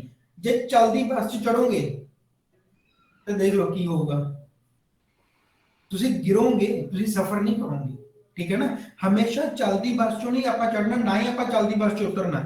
ਬੱਸ ਰੁਕੀ ਹੋਈ ਹੈ, ਆਪਾਂ ਨੂੰ ਪਤਾ ਕਿ ਸਟਾਪ ਹੈ, ਇੱਥੋਂ ਆਪਾਂ ਚੜਨਾ, ਇੱਥੇ ਜਾ ਕੇ ਅਸੀਂ ਉਤਰਨਾ। ਉਹ ਪਲਾਨ ਆਪਣੇ ਕੋਲ ਇੱਕ ਚੀਜ਼। ਠੀਕ ਹੈ, ਹੁਣ ਕਈ ਵਾਰੀ ਕੀ ਹੁੰਦਾ, ਕੋਈ ਸ਼ਾਰਟ ਮੰਨ ਲਓ ਸ਼ੇਅਰ ਗਿਰ ਰਿਹਾ, ਤੁਸੀਂ ਗਿਰਦੇ ਗਿਰਦੇ ਜਾ ਕੇ ਐਂਟਰੀ ਲੈ ਲਈ, ਚਲੋ ਚੱਲ ਗਿਰਦਾ ਜਾ ਰਿਹਾ ਸ਼ਾਰਟ ਕਰ ਦਿਓ। ਤੁਸੀਂ ਕੁਝ ਦੇਖਿਆ ਨਹੀਂ, ਤੁਸੀਂ ਪੀਓਸੀ ਨਹੀਂ ਦੇਖੀ, ਤੁਸੀਂ ਸਪੋਰਟ ਰੈਜ਼ਿਸਟੈਂਸ ਨਹੀਂ ਦੇਖੀਆਂ, ਫਿਰ ਆਪਾਂ ਕਹਿੰਦੇ ਸਰ ਸਾਡੇ ਨਾਲ ਪਤਾ ਨਹੀਂ ਕਿਉਂ ਇਦਾਂ ਹੁੰਦਾ ਜੀ, ਜਦੋਂ ਹੀ ਅਸੀਂ ਐਂਟਰੀ ਕਰਦੇ ਹਾਂ ਸ਼ੇਅਰ ਮੁੜ ਜਾਂਦਾ। ਇਹ ਉਹਨਾਂ ਲੋਕਾਂ ਦੇ ਸ਼ੇਅਰ ਮੁੜਦੇ ਆ ਜਿਨ੍ਹਾਂ ਨੇ ਉਹੀ ਗੱਲ ਵੀ ਭੱਜਦੇ ਸ਼ੇਅਰ 'ਚ ਲੈ ਲਈ, ਉਹ ਉਹਨਾਂ ਚੱਲ ਗਿਆ, ਉਹਨਾਂ ਨੂੰ ਹਰੀਆਂ ਕੈਂਡਲਾਂ ਦਿਖਣ ਲੱਗ ਪਈਆਂ, ਜਦੋਂ ਨੂੰ ਉਹਨਾਂ ਨੇ ਆਪਦਾ ਮਨ ਬਣਾਇਆ ਵੀ ਚੱਲ ਸ਼ੇਅਰ ਚੱਲ ਰਿਹਾ ਇਹ ਟ੍ਰੇਡ ਲੈ ਲੈਂਦੇ, ਜਦੋਂ ਹੀ ਉਹਨਾਂ ਨੇ ਐਂਟਰੀ ਕੀਤੀ ਸ਼ੇਅਰ ਆਲਰੇਡੀ, ਉਹ ਅਸਲ ਚ ਕਾਮਨ ਜੀ ਗੱਲ ਹੈ, ਆਪਾਂ ਪਹਿਲਾਂ 3-4 ਹਰੀਆਂ ਕੈਂਡਲਸ ਬੰਨ ਦਿੰਦੇ ਆ ਵੀ ਲੈ ਸ਼ੇਅਰ ਤਾਂ ਚੱਲ ਰਿਹਾ, ਜਦੋਂ ਨੂੰ ਆਪਣਾ ਐਂਟਰੀ ਦਾ ਮੂਡ ਬਣਦਾ ਆਪਾਂ ਐਂਟਰੀ ਲੈਂਦੇ ਆ, ਉਦੋਂ ਨੂੰ ਸ਼ੇਅਰ ਆਪਣਾ ਟਾਰਗੇਟ ਦੇ ਕੇ ਵਾਪਸ ਆਉਣ ਵਾਲਾ ਹੋ ਜਾਂਦਾ। ਸੋ ਹਮੇਸ਼ਾ ਕਿਸੇ ਦੇ ਕਹਿਣ ਤੇ, ਕਲੀਅਰ, ਕਿਸੇ ਦੇ ਕਹਿਣ ਤੇ ਆਪਾਂ ਨਹੀਂ ਕਰਨਾ। ਸੈਕਿੰਡ ਚੀਜ਼, ਕਦੇ ਵੀ ਸਾਰਿਆਂ ਨੇ ਇਕੱਠੇ ਬਹਿ ਕੇ ਨਹੀਂ ਕਰਨਾ ਟ੍ਰੇਡ। ਹੁਣ ਇਕੱਠੇ ਬਹਿ ਕੇ ਟ੍ਰੇਡ ਕਰਨ ਦਾ ਨੁਕਸਾਨ ਕੀ ਹੁੰਦਾ? ਇੱਕ ਦੂਜੇ ਨੂੰ ਹੀ ਦੱਸੀ ਜਾਓਗੇ ਲੈ ਲਓ ਜਾਂ ਸੇਲ ਕਰ ਦਿਓ, ਆਪਣਾ ਦਿਮਾਗ ਲਗਾਓਗੇ ਨਹੀਂ। ਤੁਸੀਂ ਆਪ ਦਾ ਜਿਹੜਾ ਪਲਾਨ ਕੀਤਾ ਹੋਇਆ ਟ੍ਰੇਡ ਹੈ ਤੁਸੀਂ ਉਹਨੂੰ ਦੇਖ ਰਹੇ ਹੋਵੋਗੇ, ਦੂਜੇ ਬੰਦੇ ਨੇ ਕਹਤਾ ਆ ਛੱਡੋ ਟਾਟਾ ਮੋਟਰ, ਫਿਰ ਗੱਲ ਵੀ ਟਾਟਾ ਮੋਟਰ ਚੱਲ ਰਿਹਾ, ਤੁਸੀਂ ਆਪਦਾ ਸਾਰਾ ਕੁਝ ਭੁੱਲ ਕੇ ਨਾ ਉਹਦੇ ਤੇ ਆ ਜਾਓਗੇ, ਚਲੋ ਟਾਟਾ ਮੋਟਰ ਚੱਲ ਰਿਹਾ ਲੈ ਲਈਏ। ਤੁਸੀਂ ਜਿਹੜੀ ਰਾਤ ਦੀ ਮਿਹਨਤ ਕੀਤੀ ਆ, 10 ਸ਼ਾਰਟ ਕਰਕੇ ਰੱਖੇ ਹੋਏ ਆ, 10 ਬਾਇੰਗ ਦੀ ਪੋਜੀਸ਼ਨ ਤੇ ਰੱਖੇ ਹੋਏ ਆ, ਤੁਸੀਂ ਸਾਰਾ ਕੁਝ ਜ਼ੀਰੋ ਕਰਕੇ ਦੂਜੇ ਬੰਦੇ ਦੇ ਕਹੇ ਤੇ, ਕਿਉਂਕਿ ਤੁਹਾਨੂੰ ਲੱਗਦਾ ਵੀ ਯਾਰ ਮੇਰਾ ਹੋ ਸਕਦਾ ਗਲਤ ਹੋਵੇ, ਇਹਦਾ ਸਹੀ ਹੋ ਜਾਊਗਾ, ਹੁੰਦਾ ਉਹ ਵੀ ਤੁਹਾਡੇ ਵਰਗੀ ਹੈ, ਠੀਕ ਹੈ। ਪਰ ਕਦੇ ਵੀ ਆਪਾਂ ਆਪਦੇ ਟ੍ਰੇਡ ਤੋਂ ਹਿੱਲਣਾ ਨਹੀਂ। ਉਹਨੂੰ ਲੱਖ ਪ੍ਰੋਫਿਟ ਹੋ ਰਿਹਾ ਕੋਈ ਚੱਕਰ ਨਹੀਂ, ਜੋ ਮੈਂ ਆਪਦਾ ਟ੍ਰੇਡ ਲੈ ਕੇ ਚੱਲਿਆ, ਜਿਹਦੀ ਮੇਰੇ ਕੋਲੇ ਪ੍ਰੈਕਟਿਸ ਕੀਤੀ ਹੋਈ ਹੈ, ਆਪਾਂ ਉਸ ਨੂੰ ਲੈ ਕੇ ਚੱਲਣਾ, ਠੀਕ ਹੈ। ਆਪਣੇ ਕੋਲੇ ਹੁੰਦਾ ਜੀ 1% ਰੂਲ, ਹਜੇ ਆਪਾਂ ਇਹਨੂੰ ਫੁੱਲੀ ਫਲੈਸ਼ ਕਰਾਂਗੇ, ਇੱਕ ਵਾਰੀ ਬਸ ਆਪਾਂ ਮੇਨ ਕਰ ਰਹੇ ਹਾਂ। ਹੁਣ 1% ਰੂਲ ਕੀ ਚੀਜ਼ ਹੈ? ਕਈ ਲੋਕ ਨਾ 1% ਰੂਲ ਦੀ ਥਿਊਰੀ ਤੇ ਚੱਲਦੇ ਆ। ਉਹਨੂੰ ਮੰਨ ਲਓ ਕੁਝ ਵੀ ਨਹੀਂ ਪਤਾ, ਇੱਕ ਸ਼ੇਅਰ ਹੈ, ਤੁਸੀਂ ਉਹਨੂੰ ਬਾਏ ਕਰ ਲਿਆ, ਤੁਸੀਂ ਮੰਨ ਲਓ ਪਹਿਲੇ ਬੰਦੇ ਹੋ ਸ਼ੇਅਰ ਮਾਰਕੀਟ ਚ ਆਏ ਹੋ, ਤੁਸੀਂ ਕੁਝ ਸਿੱਖਿਆ ਨਹੀਂ, ਕੁਝ ਨਹੀਂ ਕੀਤਾ, ਤੁਸੀਂ ਤੇ ਸ਼ੇਅਰ ਬਾਏ ਕਰ ਲਿਆ। ਹੁਣ ਉਹਦੇ ਕਿੰਨੇ ਚਾਂਸਸ ਹੈ ਕਿ ਉਹ ਅਪ ਜਾਊਗਾ ਜਾਂ ਡਾਊਨ ਜਾਊਗਾ ਜੀ? ਇਹ ਤਾਂ ਸਾਰਾ ਦੇਖਣਾ ਪਏਗਾ ਨਾ, ਸਿੰਪਲ ਜੀ ਗੱਲ ਹੈ। 50-50 ਪੋਸਿਬਿਲਿਟੀ ਕੀ ਹੋਗੀ? 50-50 ਮੈਂ ਕਹਿੰਦਾ ਦੇਖੋ, ਕੋਈ ਵੀ ਸ਼ੇਅਰ ਹੈ, ਤੁਸੀਂ ਕੋਈ ਵੀ ਸ਼ੇਅਰ ਬਾਏ ਕਰ ਲਿਆ, ਉਹਦੀ ਪੋਸਿਬਿਲਿਟੀ ਕਿੰਨੀ ਹੈ? ਜਾਂ ਤਾਂ ਉੱਪਰ ਜਾਊਗਾ ਜਾਂ ਨੀਚੇ ਜਾਊਗਾ, ਇੰਨੀ ਹੀ ਪੋਸਿਬਿਲਿਟੀ ਹੈ ਨਾ, ਇਸ ਤੋਂ ਵੱਧ ਤਾਂ ਕੋਈ ਪੋਸਿਬਿਲਿਟੀ ਨਹੀਂ ਉਹਦੀ। ਇਹ ਗੱਲ ਸਮਝ ਰਹੇ ਹੋ? ਹਾਂਜੀ ਠੀਕ ਹੈ ਜੀ, ਹਾਂਜੀ। ਕੋਈ ਵੀ ਇੱਕ ਸ਼ੇਅਰ ਲੈ ਲਿਆ, ਜਾਂ ਉੱਪਰ ਜਾਊਗਾ ਜਾਂ ਨੀਚੇ ਜਾਊਗਾ, ਬਸ ਗੱਲ ਖਤਮ, ਇੰਨੀ ਗੱਲ ਹੀ ਹੈ ਨਾ। ਮੰਨ ਲਓ ਤੁਹਾਡੇ ਕੋਲ ਲੱਖ ਰੁਪਈਆ ਹੈ, ਤੁਸੀਂ 1% ਦੇ ਰੂਲ ਨਾਲ ਚੱਲ ਰਹੇ ਹੋ। 1% ਦਾ ਰੂਲ ਕੀ ਹੈ ਕਿ ਜੀ ਜਦੋਂ ਮੇਰਾ 1% ਮਾਈਨਸ ਹੋ ਜਾਊਗਾ ਮੈਂ ਆਪਣੀ ਟ੍ਰੇਡ ਕੱਟ ਦੂੰਗਾ, ਠੀਕ ਹੈ, ਮੈਂ ਅਗਲੀ ਟ੍ਰੇਡ ਲੈ ਲੂੰਗਾ। ਹੁਣ ਲੱਖ ਰੁਪਏ ਨਾਲ ਤੁਸੀਂ 1% ਦਾ ਰਿਸਕ ਲੈ ਰਹੇ ਹੋ, ਲੱਖ ਦਾ 1% ਕਿੰਨਾ ਬਣਦਾ? 1000 ਰੁਪਿਆ 100 ਨਹੀਂ, 100 ਇੱਕ ਮਿੰਟ, ਲੱਖ ਦਾ 1% 10,000 1000 ਬਣ ਗਿਆ 1000, ਠੀਕ ਹੈ। ਹੁਣ ਕੀ ਹੋਇਆ, ਤੁਸੀਂ ਲੱਖ ਚੋਂ 1000 ਰੁਪਇਆ ਗਵਾਤਾ, ਕੋਈ ਗੱਲ ਨਹੀਂ, ਤੁਹਾਡੇ ਕੋਲ 99000 ਰੁਪਇਆ ਪਿਆ, ਫਿਰ ਵੀ ਤੁਸੀਂ 1000 ਰੁਪਇਆ ਫਿਰ ਗਵਾਤਾ, ਫਿਰ ਤੁਹਾਡੇ ਕੋਲ 98000 ਰੁਪਇਆ ਪਿਆ। ਤੁਹਾਨੂੰ ਪੂਰਾ ਲੱਖ ਰੁਪਇਆ ਮਾਈਨਸ ਕਰਨ ਵਾਸਤੇ ਕਿੰਨੀਆਂ ਟ੍ਰੇਡਾਂ ਲੈਣੀਆਂ ਪੈਣੀਆਂ? 100। ਤੁਸੀਂ ਹੁਣ ਇਹ ਦੇਖੋ ਵੀ ਤੁਸੀਂ ਲੱਖ ਰੁਪਇਆ ਸੀ ਤੁਹਾਡੇ ਕੋਲੇ, 1% ਰੂਲ ਦੇ ਨਾਲ ਚੱਲ ਰਹੇ ਹੋ ਕਿ ਜਦੋਂ ਵੀ 1% ਮਾਈਨਸ ਹੁੰਦਾ ਤੁਸੀਂ ਟ੍ਰੇਡ ਚੋਂ ਬਾਹਰ ਆ ਜਾਂਦੇ ਹੋ, ਫਿਰ 1% ਮਾਈਨਸ ਹੋ ਗਿਆ ਤੁਸੀਂ ਬਾਹਰ ਆ ਗਏ, ਠੀਕ ਹੈ। ਤਾਂ ਤੁਹਾਨੂੰ 100 ਟ੍ਰੇਡਾਂ ਲੈਣੀਆਂ ਪੈਣੀਆਂ ਸਾਰੇ ਦੀ ਸਾਰਾ ਪੈਸਾ ਉਹਦਾ ਗਵਾਉਣ ਵਾਸਤੇ। ਤੁਹਾਨੂੰ ਲੱਗਦਾ ਵੀ ਤੁਸੀਂ ਕੁਝ ਵੀ ਬਿਨਾਂ ਸੋਚੇ ਸਮਝੇ 100 ਟ੍ਰੇਡਾਂ ਲਈਆਂ ਕਿ ਸਾਰੀਆਂ ਹੀ ਪੁੱਠੀਆਂ ਪੈ ਜਾਣਗੀਆਂ? ਨਹੀਂ, ਇਹ ਤਾਂ ਕਦੇ ਨਹੀਂ ਹੋ ਸਕਦਾ ਨਾ ਕਿ ਤੁਸੀਂ 100 ਟ੍ਰੇਡਾਂ ਲਈਆਂ, ਤੁਸੀਂ ਕੋਈ ਕੁਝ ਨਹੀਂ ਦੇਖਿਆ ਯਾਰ, ਤੁਸੀਂ ਕੋਈ ਸਪੋਰਟ ਨਹੀਂ ਦੇਖੀ, ਰੈਜ਼ਿਸਟੈਂਸ ਨਹੀਂ ਦੇਖਿਆ, ਕੋਈ ਪੈਟਰਨ ਨਹੀਂ ਦੇਖਿਆ, ਕੋਈ ਹੋਮਵਰਕ ਨਹੀਂ ਕੀਤਾ, 100 ਦੀਆਂ 100 ਟ੍ਰੇਡਾਂ ਪੁੱਠੀਆਂ ਪੈ ਸਕਦੀਆਂ? ਨਹੀਂ, ਠੀਕ ਹੈ ਨਾ, ਬਹੁਤ ਪੋਸਿਬਿਲਿਟੀ ਘੱਟ ਹੈ ਕਿ 100 ਦੀਆਂ 100 ਟ੍ਰੇਡਾਂ ਪੁੱਠੀਆਂ ਪੈ ਜਾਣ। ਪਰ ਗੱਲ ਇਹ ਹੈ, ਹਾਂ ਕਦੇ ਕਦੇ ਆਪਾਂ ਦੇਖਦੇ ਹਾਂ ਕਿ ਪੋਸਿਬਿਲਿਟੀ ਵੱਧ ਜਾਂਦੀ ਹੈ। ਜੇ ਤੁਹਾਡੀਆਂ 100 ਦੀਆਂ 100 ਟ੍ਰੇਡਾਂ ਹੀ ਪੁੱਠੀਆਂ ਪੈ ਗਈਆਂ ਤਾਂ ਫਿਰ ਤੁਹਾਨੂੰ ਕੀ ਕਰਨਾ ਚਾਹੀਦਾ?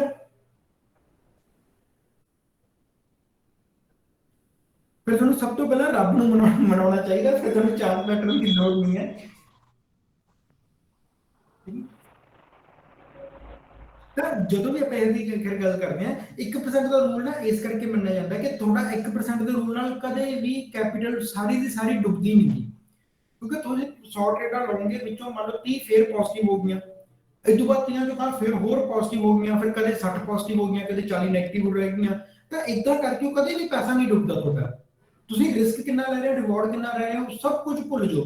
1% ਦੇ ਰੂਲ ਤੇ ਵੀ ਆ ਜਾਓਗੇ ਤਾਂ ਤੁਹਾਡਾ ਕਦੇ ਪੈਸਾ ਜ਼ੀਰੋ ਨਹੀਂ ਹੁੰਦਾ। ਹਾਂਜੀ ਸਰ, ਇਹ ਜਿਹੜੇ ਤੁਸੀਂ ਕਹਿ ਰਹੇ ਹੋ ਟ੍ਰੇਡ 1% ਰਿਸਕ ਲੈਣਾ, ਇਹ ਇੰਟਰਾਡੇ ਲਈ ਕਹਿ ਰਹੇ ਹੋ ਕਿ ਜਿਹੜਾ ਆਪਾਂ ਸਵਿੰਗ ਟ੍ਰੇਡ ਲੈਨੇ ਉਹਦੇ ਚ ਵੀ ਜੇ 1% ਆਪਣਾ ਡਾਊਨ ਹੋ ਗਿਆ ਤਾਂ ਵੀ ਸੈਲ ਕਰ ਦੋ? ਸਰ ਜਿਹਦੇ ਚ ਮਰਜ਼ੀ ਲੈ ਲਓ, ਇੱਕ ਰੂਲ ਹੈ, 1% ਦਾ ਰੂਲ ਹੈ, ਜਿਹਦੇ ਚਾਹੇ ਤੁਸੀਂ ਇੰਟਰਾਡੇ ਚ ਲੈ ਲਓ। ਹੁਣ ਮੰਨ ਲਓ ਤੁਸੀਂ ਲੱਖ ਰੁਪਏ ਨਾਲ ਇੰਟਰਾਡੇ ਕਰ ਰਹੇ ਹੋ, ਜਦੋਂ ਤੁਹਾਡਾ 1000 ਰੁਪਏ ਮਾਈਨਸ ਹੋਇਆ ਬਾਹਰ ਆ ਜਾਓ, ਅਗੇਨ ਤੁਹਾਨੂੰ ਇੰਟਰਾਡੇ 'ਚ 100 ਟ੍ਰੇਡਾਂ ਕਰਨੀਆਂ ਪੈਣੀਆਂ ਜੇ ਤੁਸੀਂ ਤੁਹਾਡਾ ਪੈਸਾ ਮਾਈਨਸ ਹੋਵੇ। ਪਰ ਗੱਲ ਇਹ ਹੈ ਵੀ 100 ਟ੍ਰੇਡਾਂ 'ਚੋਂ ਤੁਹਾਨੂੰ ਲੱਗਦਾ ਕਿ 100 ਦੀਆਂ 100 ਟ੍ਰੇਡਾਂ ਪੁੱਟੀਆਂ ਪੈ ਜਾਣਗੀਆਂ? ਨਹੀਂ ਸਰ, ਠੀਕ ਹੈ ਨਾ। ਚਾਹੇ ਸਵਿੰਗ ਟ੍ਰੇਡ ਹੋਵੇ। ਹਾਂ, ਚਾਹੇ ਸਵਿੰਗ ਹੋਵੇ, ਚਾਹੇ ਤੁਸੀਂ ਲੌਂਗ 'ਚ ਲੈ ਕੇ ਰੱਖੇ ਹੋ, ਚਾਹੇ ਤੁਸੀਂ ਇੰਟਰਾਡੇ 'ਚ ਕਰ ਰਹੇ ਹੋ, ਤੁਸੀਂ 1% ਦਾ ਰੂਲ ਲੈ ਕੇ ਚੱਲੋ। ਫਿਰ ਲਾਸਟ ਸਰ ਆਪਣੀ ਗੱਲ ਹੁੰਦੀ ਜੀ ਡਾਈਵਰਸਿਫਾਈ। ਡਾਈਵਰਸਿਫਿਕੇਸ਼ਨ ਦਾ ਮਤਲਬ ਕੀ ਹੁੰਦਾ?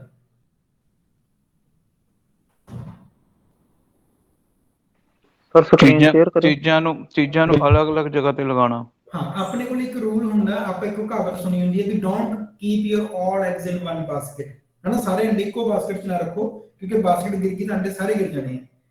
ਤੁਸੀਂ ਆਪਣੇ ਸਿਆਣਿਆਂ ਤੋਂ ਦੇਖਿਆ ਹੋਣਾ, ਉਹ ਹਮੇਸ਼ਾ ਜਿਹੜੇ ਪੈਸੇ ਅਲੱਗ-ਅਲੱਗ ਜੇਬਾਂ 'ਚ ਪਾ ਕੇ ਰੱਖਦੇ ਸੀ। ਆਪਾਂ ਅੱਜ ਵੀ ਜੇ ਕਿਤੇ ਟਰੈਵਲ ਕਰਨਾ ਹੋਵੇ, ਆਪਾਂ ਅੱਧੇ ਪੈਸੇ ਆਪਾਂ ਕਹਿੰਦੇ ਨੇ ਪਿੰਡ ਦੀ ਅੰਦਰਲੀ ਜੇਬ 'ਚ ਪਾ ਕੇ ਰੱਖ ਲਓ, ਅੱਧੇ ਪੈਸੇ ਸ਼ਰਟ 'ਚ ਪਾ ਕੇ ਰੱਖ ਲਓ, ਅੱਧੇ ਬੈਗ 'ਚ ਪਾ ਕੇ ਰੱਖ ਲਓ। ਆਪਾਂ ਸਾਰੇ ਪੈਸੇ ਆਪਣੇ ਅੱਡ ਲਾ ਦਿੰਦੇ ਆ ਵੀ ਜੇ ਬਾਈ ਚਾਂਸ ਮੰਨ ਲਓ ਸਾਡਾ ਬੈਗ ਗਵਾਚ ਗਿਆ ਤਾਂ ਸਾਡੀ ਪਾਕਟ 'ਚ ਪੈਸੇ ਹੈਗੇ ਆ, ਜੇ ਕਿਸੇ ਨੇ ਪਾਕਟ ਕੱਟ ਲਈ ਤਾਂ ਸਾਡੇ ਪਿੰਡ ਦੀ ਅੰਦਰਲੀ ਜੇਬ 'ਚ ਵੀ ਪੈਸੇ ਪਏ ਆ, ਹਨਾ। ਆਪਾਂ ਨੂੰ ਪਤਾ ਕਿ ਡਾਈਵਰਸਿਫਿਕੇਸ਼ਨ। ਹੁਣ ਦੇਖੋ, ਜਦੋਂ ਆਪਾਂ ਸ਼ੇਅਰ ਮਾਰਕੀਟ ਦੀ ਗੱਲ ਕਰਦੇ ਹਾਂ ਨਾ, ਤਾਂ ਆਪਾਂ ਨੂੰ ਲੱਗਦਾ ਕਿ ਸ਼ੇਅਰ ਮਾਰਕੀਟ ਦੀ ਡਾਈਵਰਸਿਫਿਕੇਸ਼ਨ ਕੀ ਹੈ ਜੀ, ਕਿਉਂ ਕਰੋ ਸਰ, ਅਲੱਗ-ਅਲੱਗ ਸ਼ੇਅਰ ਲੈ ਲਓ। ਡਾਈਵਰਸਿਫਿਕੇਸ਼ਨ ਸਿਰਫ ਅਲੱਗ-ਅਲੱਗ ਸ਼ੇਅਰਾਂ ਤੱਕ ਸੀਮਿਤ ਨਹੀਂ ਹੈ। ਤੁਹਾਡੇ ਕੋਲ ਪੈਸਾ ਹੈ, ਤੁਸੀਂ ਸਭ ਤੋਂ ਪਹਿਲੀ ਡਾਈਵਰਸਿਫਿਕੇਸ਼ਨ ਕੀ ਹੈ ਕਿ ਅਲੱਗ-ਅਲੱਗ ਸ਼ੇਅਰ ਲੈ ਲਓ, ਠੀਕ ਹੈ ਜੀ। ਇਸ ਤੋਂ ਬਾਅਦ ਤੁਹਾਡੇ ਕੋਲ ਹੋਰ ਪੈਸਾ ਦਾ ਡਾਈਵਰਸਿਫਿਕੇਸ਼ਨ ਕੀ ਹੈ ਕਿ ਤੁਸੀਂ ਡਾਈਵਰਸਿਫਿਕੇਸ਼ਨ ਇਹ ਵੀ ਹੈ ਕਿ ਤੁਸੀਂ ਅੱਧਾ ਪੈਸਾ ਦਾ ਇਕੁਇਟੀ 'ਚ ਲਾ ਦਿਓ, ਅੱਧਾ ਫਿਊਚਰ 'ਚ ਲਾ ਦਿਓ, ਅੱਧਾ ਆਪਸ਼ਨਸ ਦੇ ਵਿੱਚ ਲਾ ਦਿਓ, ਠੀਕ ਹੈ। ਜੇ ਹਜੇ ਹੋਰ ਪੈਸਾ ਪਿਆ ਤਾਂ ਡਾਈਵਰਸਿਫਿਕੇਸ਼ਨ ਸਰ ਇਹਨੂੰ ਵੀ ਕਹਿੰਦੇ ਆ ਕਿ ਤੁਸੀਂ ਅਲੱਗ-ਅਲੱਗ ਕੰਟਰੀਆਂ ਦੀ ਮਾਰਕੀਟ 'ਚ ਪੈਸਾ ਲਾ ਦਿਓ। ਅਮਰੀਕਾ ਦੀ ਮਾਰਕੀਟ 'ਚ ਪੈਸਾ ਲਾ ਦਿਓ, ਇੰਡੀਅਨ ਮਾਰਕੀਟ 'ਚ ਪੈਸਾ ਲਾ ਦਿਓ, ਉਹਦੇ 'ਚ ਰਸ਼ੀਆ ਦੀ ਮਾਰਕੀਟ 'ਚ ਪੈਸਾ ਲਾ ਦਿਓ। ਕਿ ਸਾਰੀਆਂ ਕੰਟਰੀਆਂ ਦੀਆਂ ਮਾਰਕੀਟ ਇੱਕੋ ਦਿਨ 'ਚ ਡਾਊਨ ਹੋ ਸਕਦੀਆਂ। ਆਪਾਂ ਕਹਿੰਦੇ ਜੀ ਅੱਜ ਇੰਡੀਆ ਦੀ ਮਾਰਕੀਟ ਡਾਊਨ ਹੈ, ਕਿ ਅਮਰੀਕਾ ਦੀ ਮਾਰਕੀਟ ਵੀ ਡਾਊਨ ਹੈ, ਕਿ ਰਸ਼ੀਆ ਦੀ ਮਾਰਕੀਟ ਵੀ ਡਾਊਨ ਹੈ, ਕਿ ਚਾਈਨਾ ਦੀ ਮਾਰਕੀਟ ਵੀ ਡਾਊਨ ਹੈ। ਕੋਈ ਇੱਕ ਕੰਟਰੀ ਤਾਂ ਹੋਣਾ ਜਿਹਦੀ ਮਾਰਕੀਟ ਅਪ ਚੱਲ ਰਹੀ ਹੋਣੀ ਹੈ। ਜਦੋਂ ਆਪਾਂ ਡਾਈਵਰਸਿਫਿਕੇਸ਼ਨ ਦੀ ਗੱਲ ਕਰਦੇ ਹਾਂ, ਡਾਈਵਰਸਿਫਿਕੇਸ਼ਨ ਇੰਨਾ ਕੁ ਵੱਡਾ ਟੌਪਿਕ ਹੈ ਕਿ ਤੁਸੀਂ ਕਾਹਦੇ 'ਚ ਹੁਣ ਡਾਈਵਰਸਿਫਿਕੇਸ਼ਨ ਇਕੱਲਾ ਸ਼ੇਅਰ ਮਾਰਕੀਟ ਤੱਕ ਨਹੀਂ। ਤੁਹਾਡੇ ਕੋਲੇ ਪੈਸਾ ਹੈ, ਤੁਸੀਂ ਸ਼ੇਅਰ ਮਾਰਕੀਟ 'ਚ ਵੀ ਲਾਇਆ ਹੋਇਆ, ਤੁਸੀਂ ਬਿਜ਼ਨਸ 'ਚ ਵੀ ਕਿਸੇ 'ਚ ਲਾਇਆ ਹੋਇਆ, ਤੁਸੀਂ ਰੀਅਲ ਏਸਟੇਟ ਵੀ ਕਰ ਰਹੇ ਹੋ ਉਸ ਪੈਸੇ ਨਾਲ। ਬਹੁਤ ਚੀਜ਼ਾਂ ਨੇ ਸਰ ਕਰਨ ਦੇ ਲਈ। ਤਾਂ ਡਾਈਵਰਸਿਫਿਕੇਸ਼ਨ ਇੱਕ ਨਿੱਕੀ ਜਿਹੀ ਚੀਜ਼ ਨਹੀਂ। ਪਰ ਜਦੋਂ ਆਪਾਂ ਸ਼ੇਅਰ ਮਾਰਕੀਟ ਦੀ ਸਟਾਰਟਿੰਗ ਦੀ ਗੱਲ ਕਰਦੇ ਹਾਂ, ਇੱਥੇ ਇੱਕ ਚੀਜ਼ ਤੁਹਾਨੂੰ ਮੈਂ ਦੱਸਦਾ। ਕਈ ਵਾਰੀ ਨਾ ਆਪਾਂ ਇਹ ਕਰਦੇ ਹਾਂ ਵੀ ਆਓ ਕਰੋ 2 ਸ਼ੇਅਰ ਇਹਦੇ ਲੈ ਲਓ, 1 ਸ਼ੇਅਰ ਇਹਦਾ ਲੈ ਲਓ, 1 ਸ਼ੇਅਰ ਆਹ ਲੈ ਲਓ, 2 ਸ਼ੇਅਰ ਇਦਾਂ ਕਦੇ ਨਾ ਕਰਿਓ। ਡਾਈਵਰਸਿਫਿਕੇਸ਼ਨ ਦਾ ਇੱਕ ਰੂਲ ਹੁੰਦਾ ਹੈ ਕਿ ਵੱਧ ਤੋਂ ਵੱਧ 21 ਸ਼ੇਅਰ ਆਪਾਂ ਡਾਈਵਰਸਿਫਿਕੇਸ਼ਨ ਕਿਉਂ ਕਰਦੇ ਹਾਂ? ਤਾਂ ਕਿ ਸਾਡਾ ਰਿਸਕ ਘਟ ਜਾਏ। ਇਹੀ ਹੁੰਦਾ ਨਾ ਕਿ ਆਪਾਂ ਲੱਖ ਰੁਪਏ ਇੱਕੋ ਸ਼ੇਅਰ ਚ ਲਾਉਣ ਨਾਲੋਂ ਆਪਾਂ 10,000 ਰੁਪਏ ਕਰਕੇ 10 ਸ਼ੇਅਰਾਂ ਚਲਾਤਾ। ਤੇ ਜਦੋਂ ਆਪਾਂ ਇੱਕ ਰੂਲ ਹੁੰਦਾ ਕਿ ਡਾਈਵਰਸਿਫਿਕੇਸ਼ਨ 21 ਸ਼ੇਅਰਾਂ ਤੱਕ ਕੰਮ ਕਰਦੀ ਹੈ, ਤੁਸੀਂ 21 ਅਲੱਗ-ਅਲੱਗ ਸ਼ੇਅਰ ਚੱਕੇ ਹੋਏ ਆ ਤਾਂ ਤੁਹਾਡਾ ਰਿਸਕ ਘਟ ਜਾਊਗਾ। ਜਦੋਂ ਤੁਸੀਂ 22ਵੇਂ ਨੰਬਰ ਤੇ ਆ ਗਏ, 22, 23, 24, 25 ਸ਼ੇਅਰ ਤੱਕ ਚਲੇ ਗਏ, ਤੁਹਾਡਾ ਰਿਸਕ ਓਨਾ ਹੀ ਰਹਿਣਾ ਸਰ ਜਿੰਨਾ 21 ਸ਼ੇਅਰਾਂ ਤੇ ਸੀ, ਓਨਾ ਹੀ ਤੁਹਾਡਾ 22 ਸ਼ੇਅਰਾਂ ਤੇ ਰਿਸਕ ਆ, ਓਨਾ ਹੀ 23 ਤੇ ਆ। 21 ਤੁਸੀਂ 2 ਸ਼ੇਅਰ ਲਏ ਆ, ਰਿਸਕ ਜ਼ਿਆਦਾ ਆ, 3 ਲੈ ਲਏ, ਰਿਸਕ ਘਟ ਗਿਆ, 4 ਲੈ ਲਏ, ਰਿਸਕ ਹੋਰ ਘਟ ਗਿਆ। 21 ਸ਼ੇਅਰਾਂ ਤੱਕ ਥੋੜਾ ਜਿਹੜਾ ਰਿਸਕ ਘਟਦਾ ਰਹੂਗਾ। ਪਰ 21 ਤੋਂ ਬਾਅਦ ਜਿੰਨਾ ਵੀ ਆਪਣਾ ਮੰਨ ਲਓ 2% ਰਿਸਕ ਰਹਿ ਗਿਆ, ਫਿਰ ਚਾਹੇ 24 ਸ਼ੇਅਰ ਲੈ ਲਓ, 25 ਲੈ ਲਓ, 50 ਲੈ ਲਓ, ਉਹ 2% ਰਿਸਕ ਤਾਂ ਰਹਿਣਾ ਹੀ ਰਹਿਣਾ। ਸੈਕਿੰਡ ਗੱਲ ਜੋ ਮੈਂ ਆਪਾਂ ਹੁਣੇ ਗੱਲ ਕੀਤੀ ਵੀ ਇਦਾਂ ਨਾ ਕਰਿਓ ਜੋ ਤੁਸੀਂ ਬਹੁਤ ਸਾਰੇ ਸ਼ੇਅਰ ਚੱਕ ਲਏ, ਕਿਉਂ? ਤੁਸੀਂ ਆਪ ਹੀ ਪਜ਼ਲ ਹੋ ਜਾਓਗੇ ਵੀ ਕਿਹੜੇ ਸ਼ੇਅਰ ਨੂੰ ਅਸੀਂ ਐਂਟਰੀ ਕਦੋਂ ਕੀਤੀ ਸੀ, ਕਿਹੜੇ ਸਿਸਟਮ ਦੇ ਨਾਲ ਐਂਟਰੀ ਕੀਤੀ ਸੀ, ਉਹਦਾ ਐਗਜ਼ਿਟ ਕਦੋਂ। ਤੁਸੀਂ ਪਜ਼ਲ ਹੋ ਜਾਓਗੇ ਵੀ ਕਿਹੜਾ ਸ਼ੇਅਰ ਕੱਢਣਾ, ਕਿਹੜਾ ਰੱਖਣਾ। ਤੁਸੀਂ ਹਰ ਰੋਜ਼ ਉੱਠ ਕੇ 50 ਸ਼ੇਅਰਾਂ ਦਾ ਪੋਰਟਫੋਲੀਓ ਦੇਖ ਰਹੇ ਹੋ, ਅੱਛਾ ਇਹਨੂੰ ਕੱਢਣਾ ਕਿ ਨਾ ਕੱਢਣਾ, ਇਹਨੂੰ ਕੱਢਣਾ ਕਿ ਨਾ ਕੱਢਣਾ। ਤੁਸੀਂ ਉੱਥੇ ਪਜ਼ਲ ਹੋ ਜਾਓਗੇ। ਤੁਹਾਡੀਆਂ ਬਹੁਤ ਵਾਰੀ ਕੀ ਹੁੰਦਾ ਹੈ ਕਿ ਤੁਹਾਡਾ ਸ਼ੇਅਰ ਤੁਹਾਨੂੰ ਟਾਰਗੇਟ ਵੀ ਦੇ ਕੇ ਜਾਂਦਾ ਰਿਹਾ ਹੋਊਗਾ, ਤੁਹਾਨੂੰ ਪਤਾ ਹੀ ਨਹੀਂ ਲੱਗਣਾ। ਬਸ ਤੁਸੀਂ ਖੀਰੀ ਉਹਨੂੰ ਨੈਗੇਟਿਵ ਚ ਕੱਢੋਗੇ, ਯਾਰ ਲੈ ਮੈਨੂੰ ਤਾਂ ਪਤਾ ਹੀ ਨਹੀਂ ਲੱਗਿਆ ਇਹਦਾ ਟਾਰਗੇਟ ਦੇ ਗਿਆ। ਤਾਂ ਜਦੋਂ ਆਪਣੇ ਕੋਲ ਇੱਕ ਸਪੈਸੀਫਿਕ ਰੂਲ ਹੈ ਕਿ ਆਪਾਂ 21 ਸ਼ੇਅਰਸ ਨੂੰ ਡਿਵਾਈਡ ਕਰਕੇ ਆਪਦਾ ਰਿਸਕ ਘੱਟ ਕਰ ਸਕਦੇ ਹਾਂ, ਤਾਂ ਆਪਾਂ 21 ਜਾਂ 22 ਰੱਖ ਲਓ, 25 ਰੱਖ ਲਓ, ਵੱਧ ਤੋਂ ਵੱਧ ਇਦੋਂ ਵੱਧ ਨਾ ਕਰੋ। ਜੋ ਜਿੰਨੇ ਵੀ ਚਾਹੇ ਤੁਸੀਂ ਤੁਹਾਡੀ ਸਵਿੰਗ ਟ੍ਰੇਡ ਚੱਲ ਰਹੀ ਹੈ, ਲੌਂਗ ਟ੍ਰੇਡ ਚੱਲ ਰਹੀ ਹੈ, ਤੁਸੀਂ ਇੰਟਰਾਡੇ 'ਚ ਵੀ 2 ਸ਼ੇਅਰ ਡੇਲੀ ਦੇ ਪਰਚੇਜ਼ ਕਰ ਲੈਂਦੇ ਹੋ, ਤਾਂ ਆਪਦਾ 25 ਤੱਕ ਦਾ ਪੋਰਟਫੋਲੀਓ ਰੱਖੋ, ਇਦੋਂ ਵੱਧ ਨਾ ਕਰੋ, ਨਹੀਂ ਤਾਂ ਤੁਸੀਂ ਆਪ ਹੀ ਆਪਦੇ ਪੋਰਟਫੋਲੀਓ 'ਚ ਫਸਲ ਹੋ ਜਾਓਗੇ। ਕਲੀਅਰ ਹੈ? ਇਹ 21 ਦਾ ਰੂਲ ਕੀ ਹੈਗਾ? 21 ਦਾ ਐਵੇਂ ਕੀ ਕਹਿ ਰਹੇ ਹੋ ਜੀ? मैं पूछ रहा हूँ 21 शेयर पर 21 रुपये की सॉरी 21 अलग-अलग शेयर है जिसमें अलग-अलग कंपनी है। सर बिल्कुल 21 ਜਿਹੜੇ ਆਪਾਂ ਸ਼ੇਅਰ ਲੈਣੇ ਆ ਅਲੱਗ-ਅਲੱਗ ਸੈਕਟਰ ਦੇ, ਅਲੱਗ-ਅਲੱਗ ਕੰਪਨੀਆਂ ਦੇ ਸ਼ੇਅਰ ਲੈਣੇ ਆ। ਹੁਣ ਮੰਨ ਲਓ ਇੱਕ ਤੁਸੀਂ ਮੰਨ ਲਓ ਫਾਰਮਾ ਸੈਕਟਰ ਚੱਕ ਲਿਆ, ਇੱਕ ਤੁਸੀਂ ਆਈਟੀ ਸੈਕਟਰ ਦਾ ਸ਼ੇਅਰ ਲੈ ਲਓ, ਇੱਕ ਤੁਸੀਂ ਮੋਟਰਸ ਦੇ ਵਿੱਚ ਜਾ ਕੇ ਸ਼ੇਅਰ ਲੈ ਲਓ, ਇੱਕ ਤੁਸੀਂ ਈਵੀ ਸੈਕਟਰ ਦਾ ਸ਼ੇਅਰ ਲੈ ਲਓ। ਆਪਣੇ ਕੋਲ ਬਹੁਤ ਸਾਰੇ, ਜਦੋਂ ਆਪਾਂ ਨਿਫਟੀ ਦੇਖਦੇ ਆ ਆਪਾਂ ਕਹਿੰਦੇ ਨਿਫਟੀ 50, ਫਿਰ ਆ ਗਿਆ ਨਿਫਟੀ 100, ਫਿਰ ਉਹ ਆਪਣੇ ਕੋਲ ਸੈਕਟਰ ਵਾਈਜ਼ ਵੀ ਡਿਵਾਈਡ ਹੈ, Nifty IT, Nifty pharma, Nifty media, ਠੀਕ ਹੈ, ਤੇ Nifty infrastructure, Nifty oil and gas. ਤਾਂ ਜਦੋਂ ਤੁਸੀਂ ਉਹਨੂੰ ਦੇਖੋਗੇ ਨਾ, ਜਿਹੜੀਆਂ ਆਪਾਂ ਇੰਡਾਈਸਿਸ ਕੀਤੀਆਂ ਸੀ, ਤਾਂ ਜਿੰਨੇ ਵੀ ਇੰਡਾਈਸਿਸ ਹੈ ਉਹਦਾ ਬੈਸਟ ਇੱਕ ਇੱਕ ਸ਼ੇਅਰ ਵੀ ਕੱਢ ਲਓ ਤੇ ਤੁਸੀਂ ਉਹਦੇ 21-22 ਸ਼ੇਅਰ ਸਿਲੈਕਟ ਕਰ ਲਓ ਅਲੱਗ-ਅਲੱਗ ਸੈਕਟਰਸ ਤੋਂ ਜਾ ਕੇ। ਸਰ ਜਿਹੜਾ 21 ਸ਼ੇਅਰ ਦਾ ਰੂਲ ਹੁੰਦਾ ਨਾ ਜੀ, ਇਹ ਆਪਾਂ ਮੈਂ ਤੁਹਾਨੂੰ ਇਹੀ ਦੱਸ ਰਿਹਾ ਸੀਗਾ ਕਿ ਆਪਾਂ ਇੱਕ ਰੂਲ ਕੱਢਿਆ ਹੋਇਆ। ਹੁਣ ਦੇਖੋ ਮੰਨ ਲਓ ਤੁਸੀਂ ਤੁਹਾਡੇ ਕੋਲ ਸਿਰਫ ਇੱਕੋ ਸ਼ੇਅਰ ਹੈ, ਇੱਕ ਸ਼ੇਅਰ ਦੀ ਪੋਸਿਬਿਲਿਟੀ ਕੀ ਹੈ ਕਿ 50% ਚਾਂਸਸ ਹੈ ਉੱਪਰ ਚੜੂਗਾ, 50% ਚਾਂਸਸ ਹੈ ਉਹ ਨੀਚੇ ਗਿਰ ਜੂਗਾ, ਯਾਨੀ ਕਿ ਤੁਹਾਡਾ ਰਿਸਕ ਕਿੰਨਾ ਹੈ 50%। ਹੁਣ ਜੇ ਤੁਸੀਂ ਦੋ ਸ਼ੇਅਰ ਲੈ ਲਏ, ਹੋ ਸਕਦਾ ਦੋਵੇਂ ਉੱਪਰ ਚੜ ਜਾਣ, ਹੋ ਸਕਦਾ ਦੋਵੇਂ ਗਿਰ ਜਾਣ, ਹੋ ਸਕਦਾ ਇੱਕ ਉੱਪਰ ਚੜ ਜਾਏ ਇੱਕ ਨੀਚੇ ਰਹਿ ਜਾਏ, ਉੱਥੇ ਆਪਣਾ ਜਿਹੜਾ ਰਿਸਕ ਹੈ ਉਹ 25% ਰਹਿ ਜਾਂਦਾ, ਠੀਕ ਹੈ। ਜਦੋਂ ਆਪਾਂ 3 ਸ਼ੇਅਰ ਲੈ ਲੈਂਦੇ ਆ ਤਾਂ ਆਪਣਾ ਰਿਸਕ 12.5% ਰਹਿ ਜਾਂਦਾ। ਜਦੋਂ ਆਪਾਂ 4 ਸ਼ੇਅਰ ਲੈ ਲੈਂਦੇ ਆ, ਠੀਕ ਹੈ, ਤਾਂ ਆਪਣਾ ਜਿਹੜਾ ਸ਼ੇਅਰ ਹੈ ਉਹ ਜਿਹੜਾ ਰਿਸਕ ਹੈ ਉਹ 6% ਰਹਿ ਜਾਂਦਾ। ਇਸੇ ਤਰ੍ਹਾਂ ਕਰਦੇ ਕਰਦੇ ਜਦੋਂ ਆਪਾਂ 21 ਸ਼ੇਅਰ ਤੱਕ ਆ ਜਾਂਦੇ ਆ ਤਾਂ ਆਪਣਾ ਜਿਹੜਾ ਰਿਸਕ ਹੈ ਉਹ ਨਾਰਮਲੀ ਮੰਨਿਆ ਜਾਂਦਾ ਕਿ ਆਪਣਾ 2% ਰਿਸਕ ਰਹਿ ਜਾਂਦਾ। ਪਰ ਫਿਰ ਭਾਵੇਂ ਤੁਸੀਂ 22 ਸ਼ੇਅਰ ਲਓ, 23 ਸ਼ੇਅਰ ਲਓ, ਉਹ 2% ਰਿਸਕ ਰਹਿਣਾ ਹੀ ਰਹਿਣਾ ਹਮੇਸ਼ਾ। ਇੱਕ ਰੂਲ ਹੁੰਦਾ, ਇਹਨੂੰ ਆਪਾਂ ਕੈਲਕੂਲੇਸ਼ਨ ਕਰਕੇ ਕੱਢਦੇ ਆ, ਇਸ ਕਰਕੇ ਆਪਾਂ ਕੈਲਕੂਲੇਸ਼ਨ ਚ ਕੀਤਾ ਹੋਇਆ ਕਿ 21 ਸ਼ੇਅਰਾਂ ਤੱਕ ਤੁਹਾਡਾ ਜਿਹੜਾ ਉਹ ਘਟਦਾ ਜਾਏਗਾ ਰਿਸਕ, ਪਰ 21 ਤੋਂ ਵੱਧ ਜਿੰਨੇ ਮਰਜ਼ੀ ਲੈ ਲਓ ਤੁਹਾਡਾ ਰਿਸਕ ਉਨਾ ਹੀ ਰਹਿਣਾ, ਉਸ ਤੋਂ ਵੱਧ ਨਹੀਂ ਘਟ ਸਕਦਾ। ਕਲੀਅਰ? ਹਾਂਜੀ। ਇਹ ਤੁਸੀਂ ਉਹ ਜਿਹੜਾ ਮਾਲ ਚ ਦੇਖਿਆ ਹੋਣਾ ਵੀ ਇੱਕ ਚੀਜ਼ ਲੈ ਲਓ ਥੋੜਾ ਜੀ 30% ਦਾ ਆਫ ਦੇ ਦਾਂਗੇ, 2 ਲੈ ਲਓ 40% ਆਫ ਦੇ ਦਾਂਗੇ, 3 ਲੈ ਲਓ 50% ਆਫ ਲੈ ਲਾਂਗੇ। ਹੁਣ ਮੈਂ ਕਹਾਂ ਜੀ ਜੇ ਮੈਂ 10 ਲੈ ਲਾਂ 100% ਆਫ ਦੇ ਦੋਗੇ, ਇਹ ਬੰਦਾ ਮੈਨੂੰ ਮੁਫਤ ਚ ਚੀਜ਼ ਦੇ ਦੂਗਾ? ਨਹੀਂ। ਆਪਾਂ ਫਿਰ ਆਪਾਂ ਕਹਿੰਦੇ ਵੀ ਸਰ ਚਾਹੇ 4 ਲੈ ਲਓ 5 ਲੈ ਲਓ, ਵੱਧ ਤੋਂ ਵੱਧ 50% ਆਫ ਹੋਣਾ ਜੀ। ਉਹੀ ਚੀਜ਼ ਇੱਥੇ ਹੈ ਕਿ 21 ਸ਼ੇਅਰ ਤੱਕ ਲਓ ਰਿਸਕ ਘਟਦਾ ਜਾਊਗਾ, ਫਿਰ ਤੁਸੀਂ ਭਾਵੇਂ 22 ਲੈ ਕੇ ਰੱਖ ਲਓ, 25 ਲੈ ਕੇ ਰੱਖ ਲਓ, 50 ਲੈ ਕੇ ਰੱਖ ਲਓ, ਫਿਰ ਤੁਹਾਡਾ ਰਿਸਕ ਉਨਾ ਹੀ ਰਹਿ ਜਾਣਾ। ਓਕੇ ਜੀ, ਹੁਣ ਆਜੋ ਸਰ ਆਪਾਂ ਗੱਲ ਕਰਦੇ ਹਾਂ ਜੀ ਰਿਸਕ ਪਰ ਟ੍ਰੇਡ ਦੀ, ਜੋ ਆਪਾਂ ਪ੍ਰੋਪਰ ਐਗਜ਼ੈਕਟ ਕਰਦੇ ਹਾਂ। ਹੁਣ ਮੰਨ ਲਓ ਕੋਈ 100 ਰੁਪਏ ਦਾ ਸ਼ੇਅਰ ਹੈ, ਠੀਕ ਹੈ, ਤੁਸੀਂ ਉਹਦੀ 100 ਕੁਆਂਟੀਟੀ ਲੈਣੀ ਹੈ, ਠੀਕ ਹੈ, ਕੋਈ 100 ਰੁਪਏ ਦਾ ਸ਼ੇਅਰ ਹੈ, ਤੁਸੀਂ ਉਹਦੀ 100 ਕੁਆਂਟੀਟੀ ਚੱਕਣੀ ਹੈ ਤੇ ਤੁਸੀਂ ਚਾਹੁੰਦੇ ਹੋ ਕਿ ਮੈਨੂੰ ਨਾ ਵੱਧ ਤੋਂ ਵੱਧ ਜਿਹੜਾ ਮੇਰਾ ਲਾਸ ਹੈ ਉਹ 500 ਰੁਪਇਆ ਹੋਵੇ, ਠੀਕ ਹੈ, ਵੱਧ ਤੋਂ ਵੱਧ 500 ਰੁਪਇਆ ਤੁਸੀਂ ਲਾਸ ਲੈਣਾ ਚਾਹੁੰਦੇ ਹੋ, ਤਾਂ ਦੱਸੋ ਤੁਸੀਂ ਸਟਾਪ ਲਾਸ ਕਿੱਥੇ ਲਾਓਗੇ ਉਹਦਾ? 100 ਸ਼ੇਅਰ ਚੱਕੇ ਤੁਸੀਂ 100 ਰੁਪਏ ਦੇ 5 ਰੁਪਏ ਦੇ 5 ਰੁਪਏ ਤੇ, ਕਿਉਂਕਿ ਮੈਂ ਕਿਹਾ ਕਿ ਜੀ ਮੈਨੂੰ ਵੱਧ ਤੋਂ ਵੱਧ 95 ਰੁਪਏ ਤੇ ਸਰ।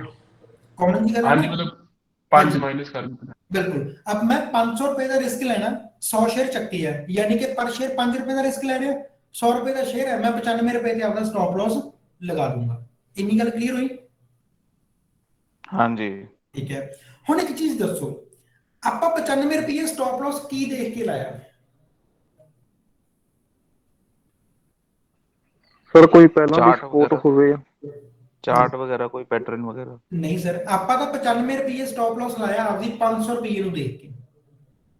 ਉੱਥੇ ਕੋਈ ਸਪੋਰਟ ਸੀ ਨਹੀਂ ਸੀ ਮੈਨੂੰ ਕੋਈ ਫਰਕ ਨਹੀਂ ਪੈਣ ਲੱਗਿਆ, ਮੈਨੂੰ ਪਤਾ ਵੀ ਜਦੋਂ 95 ਤੇ ਆਊਗਾ ਮੇਰਾ 500 ਰੁਪਏ ਦਾ ਲਾਸ ਹੋ ਜਾਊਗਾ ਤੇ ਮੈਂ ਇਹ ਲਾਸ ਲੈ ਕੇ ਨਿਕਲ ਜਾਣਾ। Okay okay sir. ਹੁਣ ਜੇ ਮੰਨ ਲਓ ਤੁਹਾਡੇ ਅਕਾਊਂਟ 'ਚ 10 ਲੱਖ ਰੁਪਇਆ ਪਿਆ ਹੋਵੇ, ਠੀਕ ਹੈ, ਫਿਰ ਵੀ ਤੁਸੀਂ 100 ਸ਼ੇਅਰ ਹੀ ਲਾਓਗੇ ਕਿ ਜ਼ਿਆਦਾ ਲਾਓਗੇ? ज्यादा। ਕਿਉਂ ਸਰ? ਹੁਣ ਤੁਸੀਂ 500 ਰੁਪਏ ਦਾ ਰਿਸਕ ਕਿਉਂ ਨਹੀਂ ਲਿਆ? ਕਿਉਂਕਿ ਸਰ ਕੈਪੀਟਲ ਵੱਡੀ ਹੋਗੀ, ਜੇ ਕੈਪੀਟਲ ਬੰਦੇ ਕੋਲ ਵੱਡੀ ਲਗਾਉਣ ਵਾਸਤੇ ਹੁੰਦੀ ਹੈ, ਬੰਦਾ ਕਹਿੰਦਾ ਮੈਂ ਥੋੜਾ ਰਿਸਕ ਵੀ ਜ਼ਿਆਦਾ ਲਗਾ ਸਕਦਾ, ਜੇ ਕੈਪੀਟਲ ਘੱਟ ਹੈ ਤਾਂ ਬੰਦਾ ਕਹਿੰਦਾ ਮੈਂ ਆਪਣਾ ਰਿਸਕ ਵੀ ਥੋੜਾ ਘੱਟ ਰੱਖਾਂ। ਇਹੀ ਸਭ ਤੋਂ ਗਲਤ ਗੱਲ ਹੈ ਜੀ ਆਪਣੀ। ਆਪਾਂ ਪਤਾ ਕੀ ਕਰਦੇ ਆ, ਮੈਂ ਤੁਹਾਨੂੰ ਉਹੀ ਆਪਾਂ ਹੁਣ ਉਸੇ ਗੱਲ ਤੇ ਆਉਂਦੇ ਆ, ਆਪਾਂ ਨੂੰ 10 ਲੱਖ ਦੇ ਮੂਹਰੇ 500 ਰੁਪਇਆ ਕੁਝ ਨਹੀਂ ਲੱਗ ਰਿਹਾ, ਠੀਕ ਹੈ ਨਾ। ਜਦੋਂ ਆਪਾਂ 10 ਲੱਖ ਦੀ ਗੱਲ ਕੀਤੀ ਤਾਂ ਮੈਨੂੰ ਲੱਗਾ ਯਾਰ 500 ਰੁਪਇਆ ਕੀ ਚੀਜ਼ ਹੁੰਦੀ ਹੈ, ਕੁਝ ਨਹੀਂ ਹੁੰਦਾ, ਆਪਾਂ 1500 ਰੁਪਇਆ ਵੀ ਗਵਾ ਲਾਂਗੇ, ਆਪਾਂ 2000 ਰੁਪਇਆ ਵੀ ਗਵਾ ਲਾਂਗੇ, 10 ਲੱਖ ਰੁਪਇਆ। ਕਈ ਲੋਕੀ 10 ਲੱਖ ਪਿੱਛੇ 10000 ਰੁਪਇਆ ਰਿਸਕ ਲੈਣ ਲਈ ਵੀ ਰੈਡੀ ਬੈਠੇ ਆ। ਤੁਸੀਂ ਆਪਦੀ ਰਿਸਕ ਦੀ ਕੈਪੈਸਿਟੀ ਵਧਾ ਰਹੇ ਹੋ ਅਸਲ ਦੇ ਵਿੱਚ। ਮੈਂ ਆਪਾਂ ਕੀ ਗੱਲ ਕੀਤੀ ਸੀ, ਆਪਾਂ ਗੱਲ ਕੀਤੀ ਸੀ ਕਿ ਜੇ ਤੁਹਾਡੇ ਕੋਲ 10 ਲੱਖ ਰੁਪਇਆ ਪਿਆ, ਕਿ ਤੁਸੀਂ ਸਾਰੇ ਪੈਸੇ ਦਾ ਟ੍ਰੇਡ ਲੈਣਾ ਜ਼ਰੂਰੀ ਹੈ? ਨਹੀਂ ਇਹ ਤਾਂ ਜ਼ਰੂਰੀ ਨਹੀਂ ਹੈ। ਆਹੀ ਤਾਂ ਗੱਲ ਸਰ, ਜਿਹੜੀ ਚੀਜ਼ ਆਪਾਂ ਸਾਈਕੋਲੋਜੀ ਫੜਨੀ ਹੈ ਕਿ ਮੈਂ ਕਿਹਾ ਜੀ ਠੀਕ ਹੈ ਸਰ ਮੇਰੇ ਕੋਲ ਨਾ ਜੀ 10000 ਰੁਪਇਆ ਪਿਆ, ਮੈਂ 100 ਸ਼ੇਅਰ ਲੈ ਲੈਂਦਾ। ਅੱਛਾ ਜੀ ਮੇਰੇ ਕੋਲ ਨਹੀਂ 10 ਲੱਖ ਰੁਪਇਆ ਪਿਆ, ਲੈ ਸਰ ਸ਼ੇਅਰ ਵਧਾ ਦਿਓ ਜੀ। ਨਹੀਂ ਵਧਾਉਣੇ ਸਰ, ਆਪਾਂ ਇੱਕ ਰਿਸਕ ਡਿਫਾਈਨ ਕੀਤਾ ਵੀ ਅਸੀਂ 500 ਰੁਪਇਆ ਰਿਸਕ ਲੈਣਾ ਹੈ। ਮੈਂ ਉਹ 10 ਲੱਖ ਪਿੱਛੇ ਨਹੀਂ ਲੈ ਰਿਹਾ, ਮੈਂ ਉਹ 1000 ਰੁਪਏ ਪਿੱਛੇ ਨਹੀਂ ਲੈ ਰਿਹਾ, ਮੈਂ ਉਹ 10000 ਰੁਪਏ ਪਿੱਛੇ ਨਹੀਂ ਲੈ ਰਿਹਾ। ਮੈਂ ਇੱਕ ਰਿਸਕ, ਆਪਾਂ ਇਹ ਕੀਤਾ ਸੀ ਨਾ, ਰਿਸਕ ਪਰ ਟ੍ਰੇਡ ਕਿੰਨਾ ਲੈਣਾ ਤੁਸੀਂ, ਕੈਪੀਟਲ ਨੂੰ ਵੇਖ ਕੇ ਰਿਸਕ ਨਹੀਂ ਲੈਣਾ। ਆਪਾਂ ਆਪਦਾ ਇੱਕ ਰਿਸਕ ਡਿਫਾਈਨ ਕੀਤਾ ਕਿ ਸਰ ਮੈਂ ਪਰ ਟ੍ਰੇਡ 500 ਰੁਪਇਆ ਰਿਸਕ ਲੈਣਾ। ਹੁਣ ਤੁਹਾਡੇ ਅਕਾਊਂਟ 'ਚ ਭਾਵੇਂ 20 ਲੱਖ ਰੁਪਇਆ ਪਿਆ ਹੋਵੇ, ਓਕੇ। ਹੁਣ ਇਹਨੂੰ ਆਪਾਂ ਕਹਿੰਦੇ ਆ ਪੋਜੀਸ਼ਨਿੰਗ ਕਰਨਾ, ਕਿ ਤੁਹਾਡੇ ਕੋਲੇ ਪੈਸਾ ਜਿੰਨਾ ਮਰਜ਼ੀ ਪਿਆ, ਤੁਸੀਂ ਉਹਦੇ ਰਿਸਕ ਦੇ ਨਾਲ ਲੈ ਕੇ ਚੱਲਿਓ ਕਿ ਮੈਂ ਵੱਧ ਤੋਂ ਵੱਧ 500 ਰੁਪਇਆ ਰਿਸਕ ਲੈਣਾ। ਤਾਂ ਹੁਣ ਮੰਨ ਲਓ ਬਾਈ ਚਾਂਸ ਜੇ ਤੁਸੀਂ ਸ਼ੇਅਰ ਹੀ 500 ਚੱਕ ਲਿਆ, ਚਲੋ ਠੀਕ ਹੈ ਤੁਹਾਡੇ ਕੋਲੇ ਪੈਸਾ ਵੱਧ ਪਿਆ ਸੀ, ਤੁਸੀਂ 500 ਰੁਪਇਆ ਰਿਸਕ ਲੈਣਾ, ਤੁਸੀਂ ਸ਼ੇਅਰ 500 ਚੱਕ ਲਿਆ, ਹੁਣ ਤੁਹਾਡਾ ਸਟਾਪ ਲਾਸ ਕਿੱਥੇ ਹੋ ਜਾਏਗਾ? 1 ਰੁਪਏ ਤੇ 1 ਰੁਪਏ ਤੇ 99 ਰੁਪਏ ਤੇ ਸਟਾਪ ਲਾਸ ਲਾਉਂਗੇ। ਹੁਣ ਦੱਸੋ ਜਿਹੜਾ ਤੁਸੀਂ 100 ਰੁਪਏ ਦਾ ਸ਼ੇਅਰ ਚੱਕਿਆ ਹੋਊਗਾ, ਉਹ ਤੁਹਾਡਾ ਸਟਾਪ ਲਾਸ ਜਲਦੀ ਹਿੱਟ ਕਰੂਗਾ ਕਿ ਨਹੀਂ ਕਰੂਗਾ?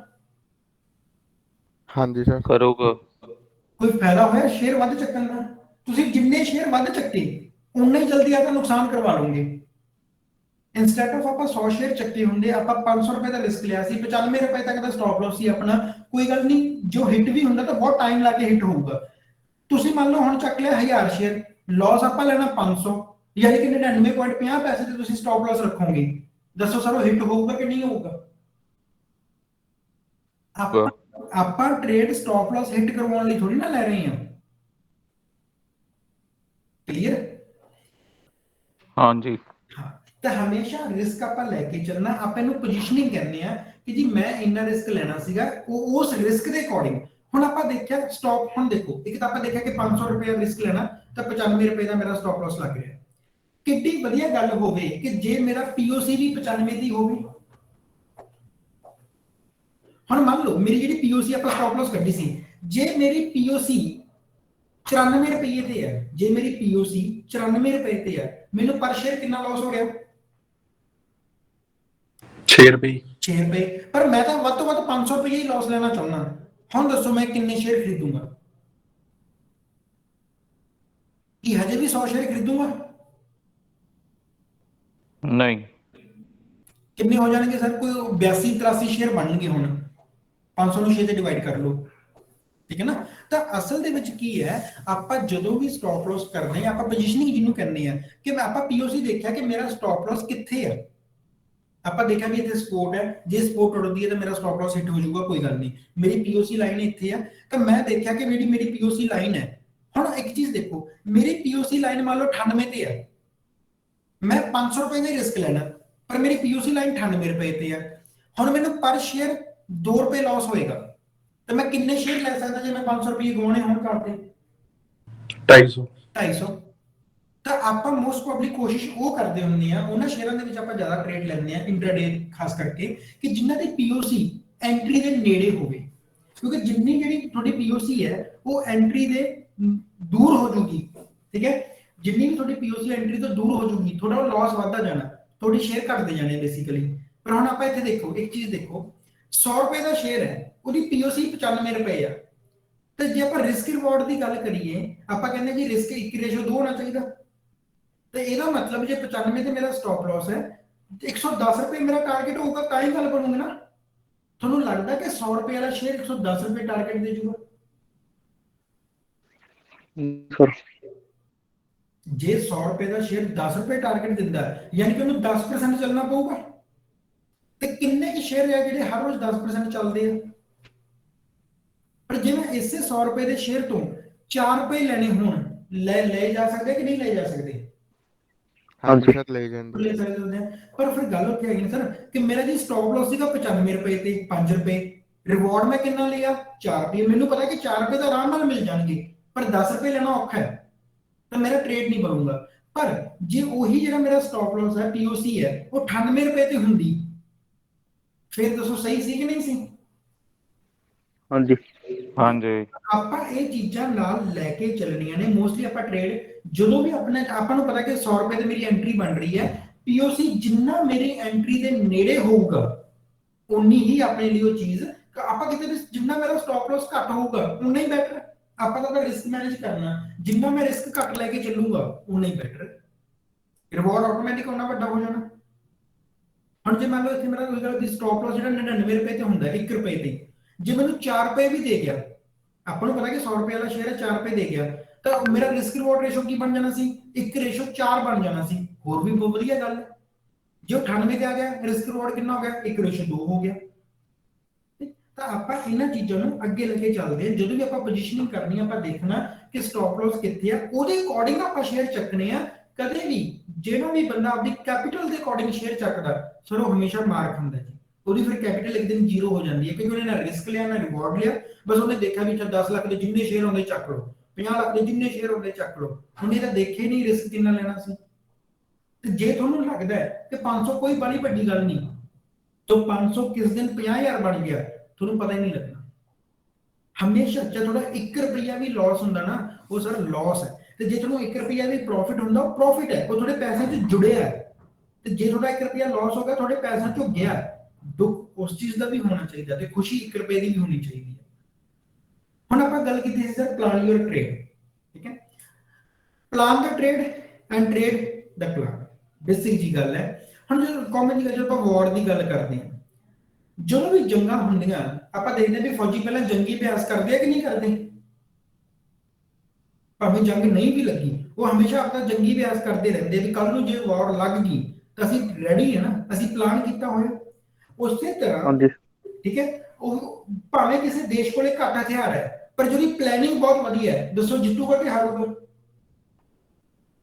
ਜਿੱਤੂਗਾ ਸਰ। ਠੀਕ ਹੈ, ਤਾਂ ਉਸੇ ਤਰ੍ਹਾਂ ਮਾਰਕੀਟ ਦੇ ਵਿੱਚ ਪੈਸੇ ਨਾਲ ਨਹੀਂ ਜਿੱਤਿਆ ਜਾ ਸਕਦਾ ਕਿਉਂਕਿ ਸਰ ਮੇਰੇ ਕੋਲ ਪੈਸਾ ਬਹੁਤ ਹੈ ਜੀ ਮੈਂ ਜਿੱਤ ਜੂਗਾ। ਜੇ ਤੁਹਾਡਾ ਪਲਾਨ ਹੀ ਨਹੀਂ ਹੈਗਾ ਤੁਸੀਂ ਜਿੱਤ ਨਹੀਂ ਸਕਦੇ। ਪੈਸਾ ਭਾਵੇਂ ਘੱਟ ਹੋਵੇ ਤੁਹਾਡੇ ਕੋਲੇ ਪਲਾਨ ਹੈਗਾ, ਠੀਕ ਹੈ, ਤੁਸੀਂ ਇਹਦੇ ਟ੍ਰੇਡ ਨੂੰ ਪਲਾਨ ਕਰ ਰਹੇ ਹੋ, ਪੈਸਾ ਡਬਲ ਵੀ ਕੀਤਾ ਜਾ ਸਕਦਾ। ਆਪਾਂ ਦੇਖਿਆ ਕਿ ਪੈਸਾ ਟ੍ਰਿਪਲ ਵੀ ਕੀਤਾ ਜਾ ਸਕਦਾ, ਪਰ ਪੈਸਾ ਗਵਾਇਆ ਵੀ ਜਾ ਸਕਦਾ ਜੇ ਟ੍ਰੇਡ ਤੁਹਾਡਾ ਪਲਾਨ ਨਹੀਂ ਹੈਗਾ। ਕੁਝ ਲੋਕੀ ਉਹ ਹੈ ਜਿਹੜੇ 10,000 ਤੋਂ ਸ਼ੁਰੂ ਕਰਕੇ 10 ਲੱਖ ਤੱਕ ਪਹੁੰਚ ਜਾਂਦੇ ਆ, ਤੇ ਕੁਝ ਲੋਕੀ ਉਹ ਹੈ ਜਿਹੜੇ 10 ਲੱਖ ਤੋਂ ਸ਼ੁਰੂ ਕਰਦੇ ਆ 10,000 ਤੇ ਆ ਜਾਂਦੇ ਆ। ਫਰਕ ਕੀ ਉਹਦੇ ਵਿੱਚ? ਪਲਾਨ ਦਾ। ਇੱਕ ਬੰਦੇ ਨੇ 10,000 ਰੁਪਇਆ ਲਾਇਆ ਪਰ ਪਲਾਨ ਕੀਤਾ, ਨਾਲ ਦਿਮਾਗ ਲਾਇਆ ਬੇਸਿਕਲੀ। ਜਾਂ ਤਾਂ ਪੈਸਾ ਲਾ ਲਓ ਜਾਂ ਦਿਮਾਗ ਲਾ ਲਓ। ਹੁਣ ਤੁਸੀਂ ਦੱਸੋ ਪੈਸਾ ਲਾਉਣਾ ਕਿ ਦਿਮਾਗ ਲਾਉਣਾ? ਦੋਨੇ। ਐਗਜ਼ੈਕਟਲੀ। ਤੁਹਾਡੇ ਕੋਲ ਪੈਸਾ ਨਹੀਂ ਹੈਗਾ, ਕੱਲੇ ਦਿਮਾਗ ਦਾ ਵੀ ਕੋਈ ਫਾਇਦਾ ਨਹੀਂ, ਠੀਕ ਹੈ। ਤੁਹਾਡੇ ਕੋਲ ਦਿਮਾਗ ਬਹੁਤ ਹੈ, ਪੈਸਾ ਹੈ ਨਹੀਂ, ਜਾਂ ਤੁਸੀਂ ਕੀ ਕਰੋਗੇ ਦਿਮਾਗ ਲਾ ਕੇ? ਤੁਹਾਡੇ ਕੋਲ ਪੈਸਾ ਬਹੁਤ ਹੈ, ਦਿਮਾਗ ਹੈ ਨਹੀਂ, ਤਾਂ ਵੀ ਕੋਈ ਫਾਇਦਾ ਨਹੀਂ। ਸੋ ਆਪਾਂ ਕੀ ਕਰਨਾ, ਦਿਮਾਗ ਲਾਉਣਾ। ਕਈ ਵਾਰੀ ਆਪਾਂ ਨੂੰ ਹੁੰਦਾ ਹੈ, ਕਈ ਵਾਰੀ ਜਦੋਂ ਆਪਾਂ ਦੇਖਾਂਗੇ ਟ੍ਰੇਡ ਕਰਾਂਗੇ ਨਾ, ਆਪਾਂ ਨੂੰ ਲੱਗਦਾ ਵੀ ਯਾਰ 500 ਰੁਪਏ ਨਾਲ ਗੱਲ ਨਹੀਂ ਬਣਨੀ, ਮੈਨੂੰ 1000 ਰੁਪਏ ਲਾਉਣਾ ਪੈਣਾ ਇੱਥੇ। ਆਪਾਂ ਕਈ ਵਾਰੀ ਪੈਸਾ ਵਧਾਉਂਦੇ ਆ ਪਰ ਮੇਰਾ ਦਿਮਾਗ ਕਹਿ ਰਿਹਾ ਨਾ ਉਸ ਚੀਜ਼ ਨੂੰ, ਮੈਨੂੰ ਪਤਾ ਕਿ ਸਰ ਮੈਨੂੰ ਪਤਾ ਜੀ ਮੈਂ 500 ਦੇ ਸ਼ੇਅਰ ਲਵਾਂਗਾ ਜੀ ਉਹਨਾਂ ਦਾ ਮੇਰਾ ਬ੍ਰੋਕਰੇਜ ਫੀਸ ਕੱਟੀ ਜਾਣੀ ਹੈ, ਇਹ ਹੋ ਜਾਣਾ ਉਹ ਹੋ ਜਾਣਾ।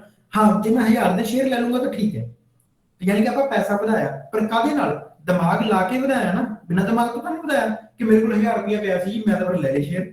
ਇਹ ਨਹੀਂ ਕਰਨਾ। ਓਕੇ, ਹੁਣ ਆ ਜਾਓ ਜੀ 10% ਰੂਲ, ਠੀਕ ਹੈ। Never put more than 10% of your capital or your trading account into a single trade. ਇਹਦਾ ਮਤਲਬ ਕੀ? ਸਰ ਸਕਰੀਨ ਨਹੀਂ ਸ਼ੋ ਹੋ ਰਹੀ, ਸਕਰੀਨ ਸ਼ੇਅਰ ਤਾਂ ਨਹੀਂ ਕੀਤੀ ਤੁਸੀਂ? ਜੇ ਨਹੀਂ ਕੀਤੀ ਤਾਂ ਸ਼ੇਅਰ ਕਰ ਦਿੰਦੇ ਜੀ। ਸਰ ਸ਼ੇਅਰ ਵਾਲੀ ਸਕਰੀਨ ਤਾਂ ਸਭ ਨੂੰ ਨਹੀਂ ਸਰ ਨਹੀਂ ਨਹੀਂ ਸਰ, ਨਹੀਂ share ਨਹੀਂ ਹੋ ਰਹੀ। ਸਕਰੀਨ ਤਾਂ ਸਰ ਪੂਰੀ ਤਾਂ ਸ਼ੋ ਨਹੀਂ ਹੋ ਰਹੀ। ਓਕੇ ਇੱਕ ਮਿੰਟ। ਅੱਛਾ ਉਹ ਨੈਟ ਆਫ ਹੋ ਗਿਆ ਸੀ ਉਦੋਂ ਕੱਟੀ ਗਈ। ਚਲੋ ਆ ਹੁਣ ਸ਼ੋ ਹੋ ਰਹੀ ਹੈ। ਹਾਂਜੀ ਸਰ ਹੁਣ ਵੈਸੇ ਤਾਂ ਗੱਲਾਂ ਸਾਰੀਆਂ ਆਪਾਂ ਬੇਸਿਕ ਅੱਜ ਗੱਲਾਂ ਕਰਨ ਵਾਲੀਆਂ, ਦੇਖਣ ਵਾਲਾ ਤਾਂ ਅੱਜ ਕੁਝ ਨਹੀਂ ਹੁੰਦਾ। ਤੁਹਾਨੂੰ ਗੱਲਾਂ ਸਮਝ ਸਕਰੀਨ ਦੇਖ ਕੇ ਥੋੜਾ ਜਿਹਾ ਸੁਣਿਆ ਵਧੀਆ ਜਾਂਦਾ ਜੀ। ਠੀਕ ਹੈ, ਵੈਸੇ ਸਮਝ ਆ ਰਿਹਾ ਨਾ ਤੁਹਾਨੂੰ ਸਾਰਾ? ਹਾਂਜੀ ਹਾਂਜੀ ਸਮਝ ਤਾਂ ਆ ਗਈ। ਠੀਕ ਹੈ, ਕਿਉਂਕਿ ਇਹ ਚੀਜ਼ਾਂ ਨਾ ਸਮਝਣ ਵਾਲੀਆਂ ਜ਼ਿਆਦਾ ਆ। ਇਹ ਕੋਈ ਕੈਲਕੂਲੇਸ਼ਨ ਨਹੀਂ, ਕੁਝ ਨਹੀਂ, ਇਹ ਸਿਰਫ ਸਮਝਣ ਵਾਲੀਆਂ ਗੱਲਾਂ ਨਹੀਂ ਅੱਜ ਜੋ ਆਪਾਂ ਕਰ ਰਹੇ ਹਾਂ। ਹੁਣ ਆਪਾਂ ਕੀ ਕੀਤਾ ਸਰ, ਇੱਕ ਤਾਂ ਆਪਾਂ 1% ਵਾਲਾ ਰੂਲ ਕੀਤਾ ਸੀ, ਤੁਹਾਨੂੰ ਕੁਝ ਵੀ ਨਹੀਂ ਆਉਂਦਾ ਮੰਨ ਲਓ। ਉਹ ਆਪਾਂ ਗੱਲ ਕੀ ਕੀਤੀ ਸੀ, ਤੁਹਾਨੂੰ ਜਮਾਂ ਹੀ ਡੱਕਾ ਨਹੀਂ ਆਉਂਦਾ ਮੰਨ ਲਓ ਸ਼ੇਅਰ ਮਾਰਕੀਟ ਦਾ, ਪਰ ਫਿਰ ਵੀ ਆਪਾਂ ਕੀ ਹੈ 100 ਟ੍ਰੇਡ ਲੈ ਸਕਦੇ ਹਾਂ, ਕੋਈ ਚੱਕਰ ਨਹੀਂ, ਠੀਕ ਹੈ। ਆਪਣੀ ਮਨੀ ਕਦੇ ਵੀ ਜ਼ੀਰੋ ਨਹੀਂ ਹੁੰਦੀ। ਪਰ ਹੁਣ ਆਪਾਂ ਗੱਲ ਕਰਦੇ ਹਾਂ 10% ਰੂਲ, ਜਿਹੜਾ ਆਪਾਂ ਥੋੜਾ ਜਿਹਾ ਐਕੂਰੇਸੀ ਦੀ ਆਪਾਂ ਗੱਲ ਕਰਦੇ ਹਾਂ। ਤੁਹਾਡੇ ਕੋਲ ਲੱਖ ਰੁਪਇਆ ਪਿਆ, ਠੀਕ ਹੈ, ਤੁਹਾਡੇ ਕੋਲ ਲੱਖ ਰੁਪਇਆ ਪਿਆ, ਤੁਸੀਂ ਸ਼ੇਅਰ ਖਰੀਦਣੇ ਆ, ਮੰਨ ਲਓ ਆਪਾਂ ਸਵਿੰਗ ਟ੍ਰੇਡ ਦੀ ਗੱਲ ਕਰ ਰਹੇ ਹਾਂ ਜਾਂ ਲੌਂਗ ਟ੍ਰੇਡ ਦੀ ਗੱਲ ਕਰ ਰਹੇ ਹਾਂ, ਤਾਂ ਤੁਸੀਂ ਕੀ ਕਰੋਗੇ? ਲੱਖ ਰੁਪਏ ਦੇ ਇੱਕੋ ਸ਼ੇਅਰ ਲੈ ਲਓਗੇ? ਨਹੀਂ ਜਾਂ 50,000 ਦੇ 2 ਸ਼ੇਅਰ ਲੈ ਲਓਗੇ? ਨਹੀਂ ਆਪਾਂ 10% ਜਿਹੜੀ ਸਰ ਕੈਪੀਟਲ ਹੈ ਉਹਨੂੰ ਆਪਾਂ ਸਿੰਗਲ ਟ੍ਰੇਡ ਦੇ ਲਈ ਯੂਜ਼ ਕਰਦੇ ਹਾਂ, ਠੀਕ ਹੈ। ਮਤਲਬ ਮੰਨ ਲਓ ਮੇਰੇ ਕੋਲ ਲੱਖ ਰੁਪਇਆ ਪਿਆ ਤਾਂ ਆਪਾਂ 10,000 ਰੁਪਏ ਦੀ ਇੱਕ ਸਵਿੰਗ ਟ੍ਰੇਡ ਲੈ ਲਾਂਗੇ, ਅਗਲੇ 10,000 ਰੁਪਏ ਦੀ ਆਪਾਂ ਦੂਜੀ ਸਵਿੰਗ ਟ੍ਰੇਡ ਲੈ ਲਾਂਗੇ, ਅਗਲੇ 10,000 ਰੁਪਏ ਦੀ ਆਪਾਂ ਕੋਈ ਲੌਂਗ ਟ੍ਰੇਡ ਲੈ ਕੇ ਰੱਖ ਲਾਂਗੇ, ਅਗਲੇ 10,000 ਰੁਪਏ ਦੀ ਆਪਾਂ ਕੋਈ ਦੂਜੀ ਹੋਰ ਟ੍ਰੇਡ ਲੈ ਲਾਂਗੇ, ਫਿਰ 10,000 ਰੁਪਇਆ ਪਿਆ। ਕਦੇ ਵੀ ਨਾ ਆਪਾਂ ਕਾਲੀ ਪਤਾ ਕੀ ਕਰਦੇ ਆ, ਮੰਨ ਲਓ ਹੁਣ ਤੁਸੀਂ ਟ੍ਰੇਡਿੰਗ ਕਰਨੀ ਹੈ, ਤੁਸੀਂ ਅੱਜ ਲੱਖ ਰੁਪਇਆ ਪਵਾ ਲਿਆ, ਤੁਹਾਨੂੰ ਕਾਲੀ ਹੋ ਜਾਣੀ ਹੈ ਕਿ ਮੈਂ ਨਾ ਅੱਜ ਹੀ ਲੱਖ ਰੁਪਇਆ ਲਾ ਦਿਆਂ ਬਸ ਕਿਸੇ ਸ਼ੇਅਰ 'ਚ। ਉੱਥੇ ਭਾਵੇਂ ਐਂਟਰੀ ਬਣਦੀ ਹੋਵੇ ਨਾ ਬਣਦੀ ਹੋਵੇ, ਆਪਾਂ ਕੰਪਨੀਆਂ ਦੇਖੋ, ਆਪਾਂ ਫੰਡਾਮੈਂਟਲ ਪੜ੍ਹ ਲਏ, ਕੰਪਨੀਆਂ ਕੱਢ ਲਈਆਂ, ਕਿ ਜ਼ਰੂਰੀ ਹੈ ਕਿ ਜਦੋਂ ਆਪਾਂ ਚਾਰਟ ਦੇਖਾਂਗੇ ਉਹਨਾਂ ਦੀ ਐਂਟਰੀ ਬਣਦੀ ਹੋਏਗੀ? ਮੰਨ ਲਓ ਕੰਪਨੀ ਬਹੁਤ ਵਧੀਆ ਹੈ, ਆਪਾਂ ਨੂੰ ਸਭ ਨੂੰ ਪਤਾ HDFC ਬੈਂਕ ਹੈ ਜੀ ਬਹੁਤ ਵਧੀਆ, ਰਿਲਾਇੰਸ ਕੰਪਨੀ ਬਹੁਤ ਵਧੀਆ ਹੈ, ਕਿ ਜ਼ਰੂਰੀ ਹੈ ਕਿ ਅੱਜ ਉਹਦੀ ਐਂਟਰੀ ਬਣਦੀ ਪਈ ਹੋਏਗੀ? ਠੀਕ ਹੈ। ਤਾਂ ਕਦੇ ਵੀ ਪੈਸੇ ਨੂੰ ਇਹ ਨਹੀਂ ਸੋਚਣਾ ਕਿ ਮੇਰੇ ਕੋਲ ਪੈਸਾ ਪਿਆ ਤੇ ਬਸ ਮੈਂ ਲਾ ਦਿਆਂ।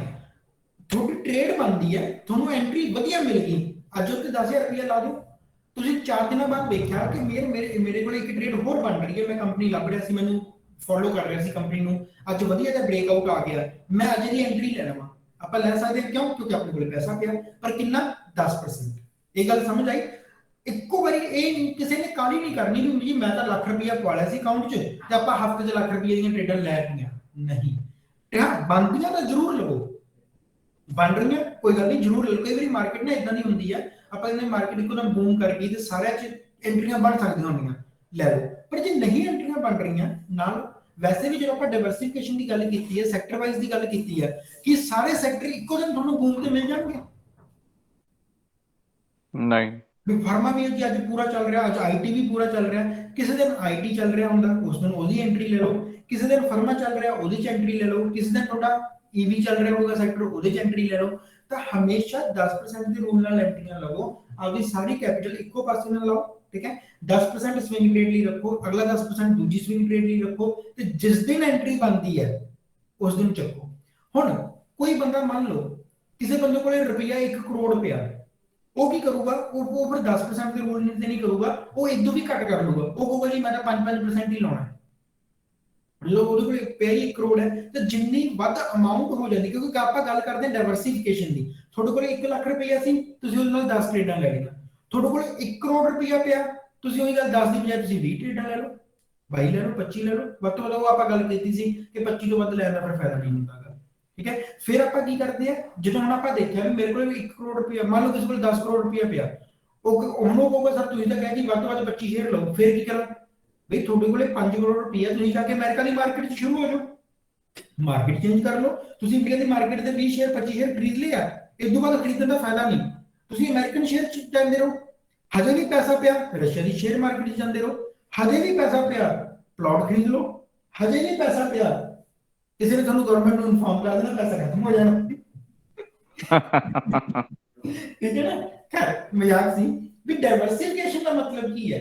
ਸਿਰਫ ਆਪਣੀ ਇੱਕ ਸਿੰਗਲ ਮਾਰਕੀਟ ਤੱਕ ਸੀਮਤ ਨਹੀਂ ਆਪਾਂ ਬਹੁਤ ਸਾਰੀਆਂ ਐਪਲੀਕੇਸ਼ਨਸ ਇਦਾਂ ਦੀਆਂ ਹੁੰਦੀਆਂ ਜਿਹੜੀਆਂ ਫੋਰੈਕਸ 'ਚ ਟ੍ਰੇਡ ਕਰਵਾ ਦਿੰਦੀਆਂ ਨੇ, ਤੁਸੀਂ ਕ੍ਰਿਪਟੋ 'ਚ ਇਨਵੈਸਟ ਕਰ ਲਓ। ਆਪਾਂ ਚਾਰਟ ਪੜਿਆ, ਦੇਖੋ ਆਪਾਂ ਆਪਣੇ ਕੋਲ ਨੌਲੇਜ ਹੈ, ਆਪਾਂ ਜਿੰਨੀਆਂ ਵੀ ਸਟ੍ਰੈਟਜੀਜ਼ ਦੀ ਗੱਲ ਕੀਤੀ, ਆਪਾਂ ਦੇਖਿਆ ਸੀ ਵੀ ਤੁਹਾਨੂੰ ਐਪਲ ਤੇ ਵੀ ਸੇਮ ਚਾਰਟ ਸ਼ੋ ਹੋ ਰਿਹਾ ਸੀਗਾ, ਆਪਣੀ ਸਟ੍ਰੈਟਜੀ ਚੱਲ ਰਹੀ ਸੀ।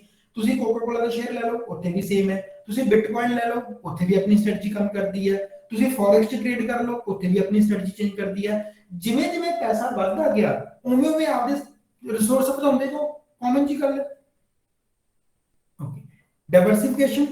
ਹੁਣ making sure that you make the most of your trading means never putting your eggs in one basket, ਜੋ ਆਪਾਂ ਪਹਿਲਾਂ ਹੀ ਗੱਲ ਕੀਤੀ ਸੀ ਕਿ ਸਾਰੇ ਅੰਡੇ ਇੱਕੋ ਬਾਸਕਟ 'ਚ ਨਹੀਂ ਰੱਖਣਗੇ।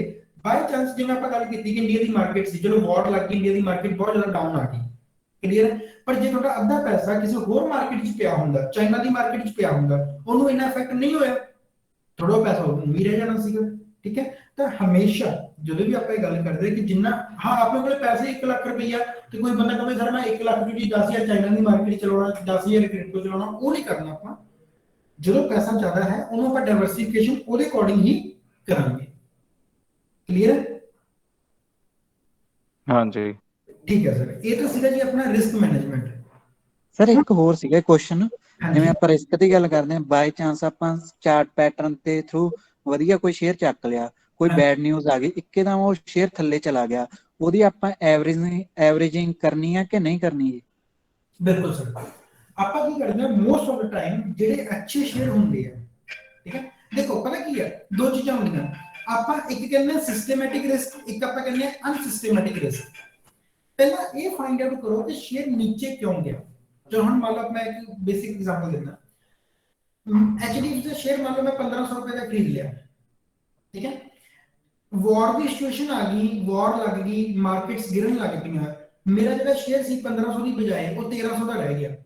ਹੁਣ ਤੁਸੀਂ ਮੈਨੂੰ ਦੱਸੋ ਵੀ ਮੈਨੂੰ ਇਹਨੂੰ ਐਵਰੇਜ ਕਰਨਾ ਚਾਹੀਦਾ ਕਿ ਨਹੀਂ ਕਰਨਾ ਚਾਹੀਦਾ?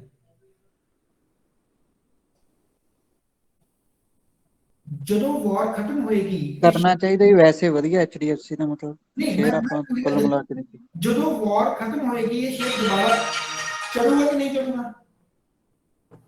ਬਿਲਕੁਲ ਸਰ, ਬਿਲਕੁਲ ਸਰ, ਜਿਹੜਾ ਚੜੂਗਾ ਹੀ। SBI ਦਾ ਸੀਗਾ ਤਾਂ ਮੈਨੂੰ ਬੇਸਿਕਲੀ ਇੱਕ ਮੌਕਾ ਮਿਲਿਆ ਕਿ ਆਪਾਂ ਕਹਿੰਦੇ ਜਿਹੜੀ ਐਵਰੇਜਿੰਗ ਕਰ ਲਓ।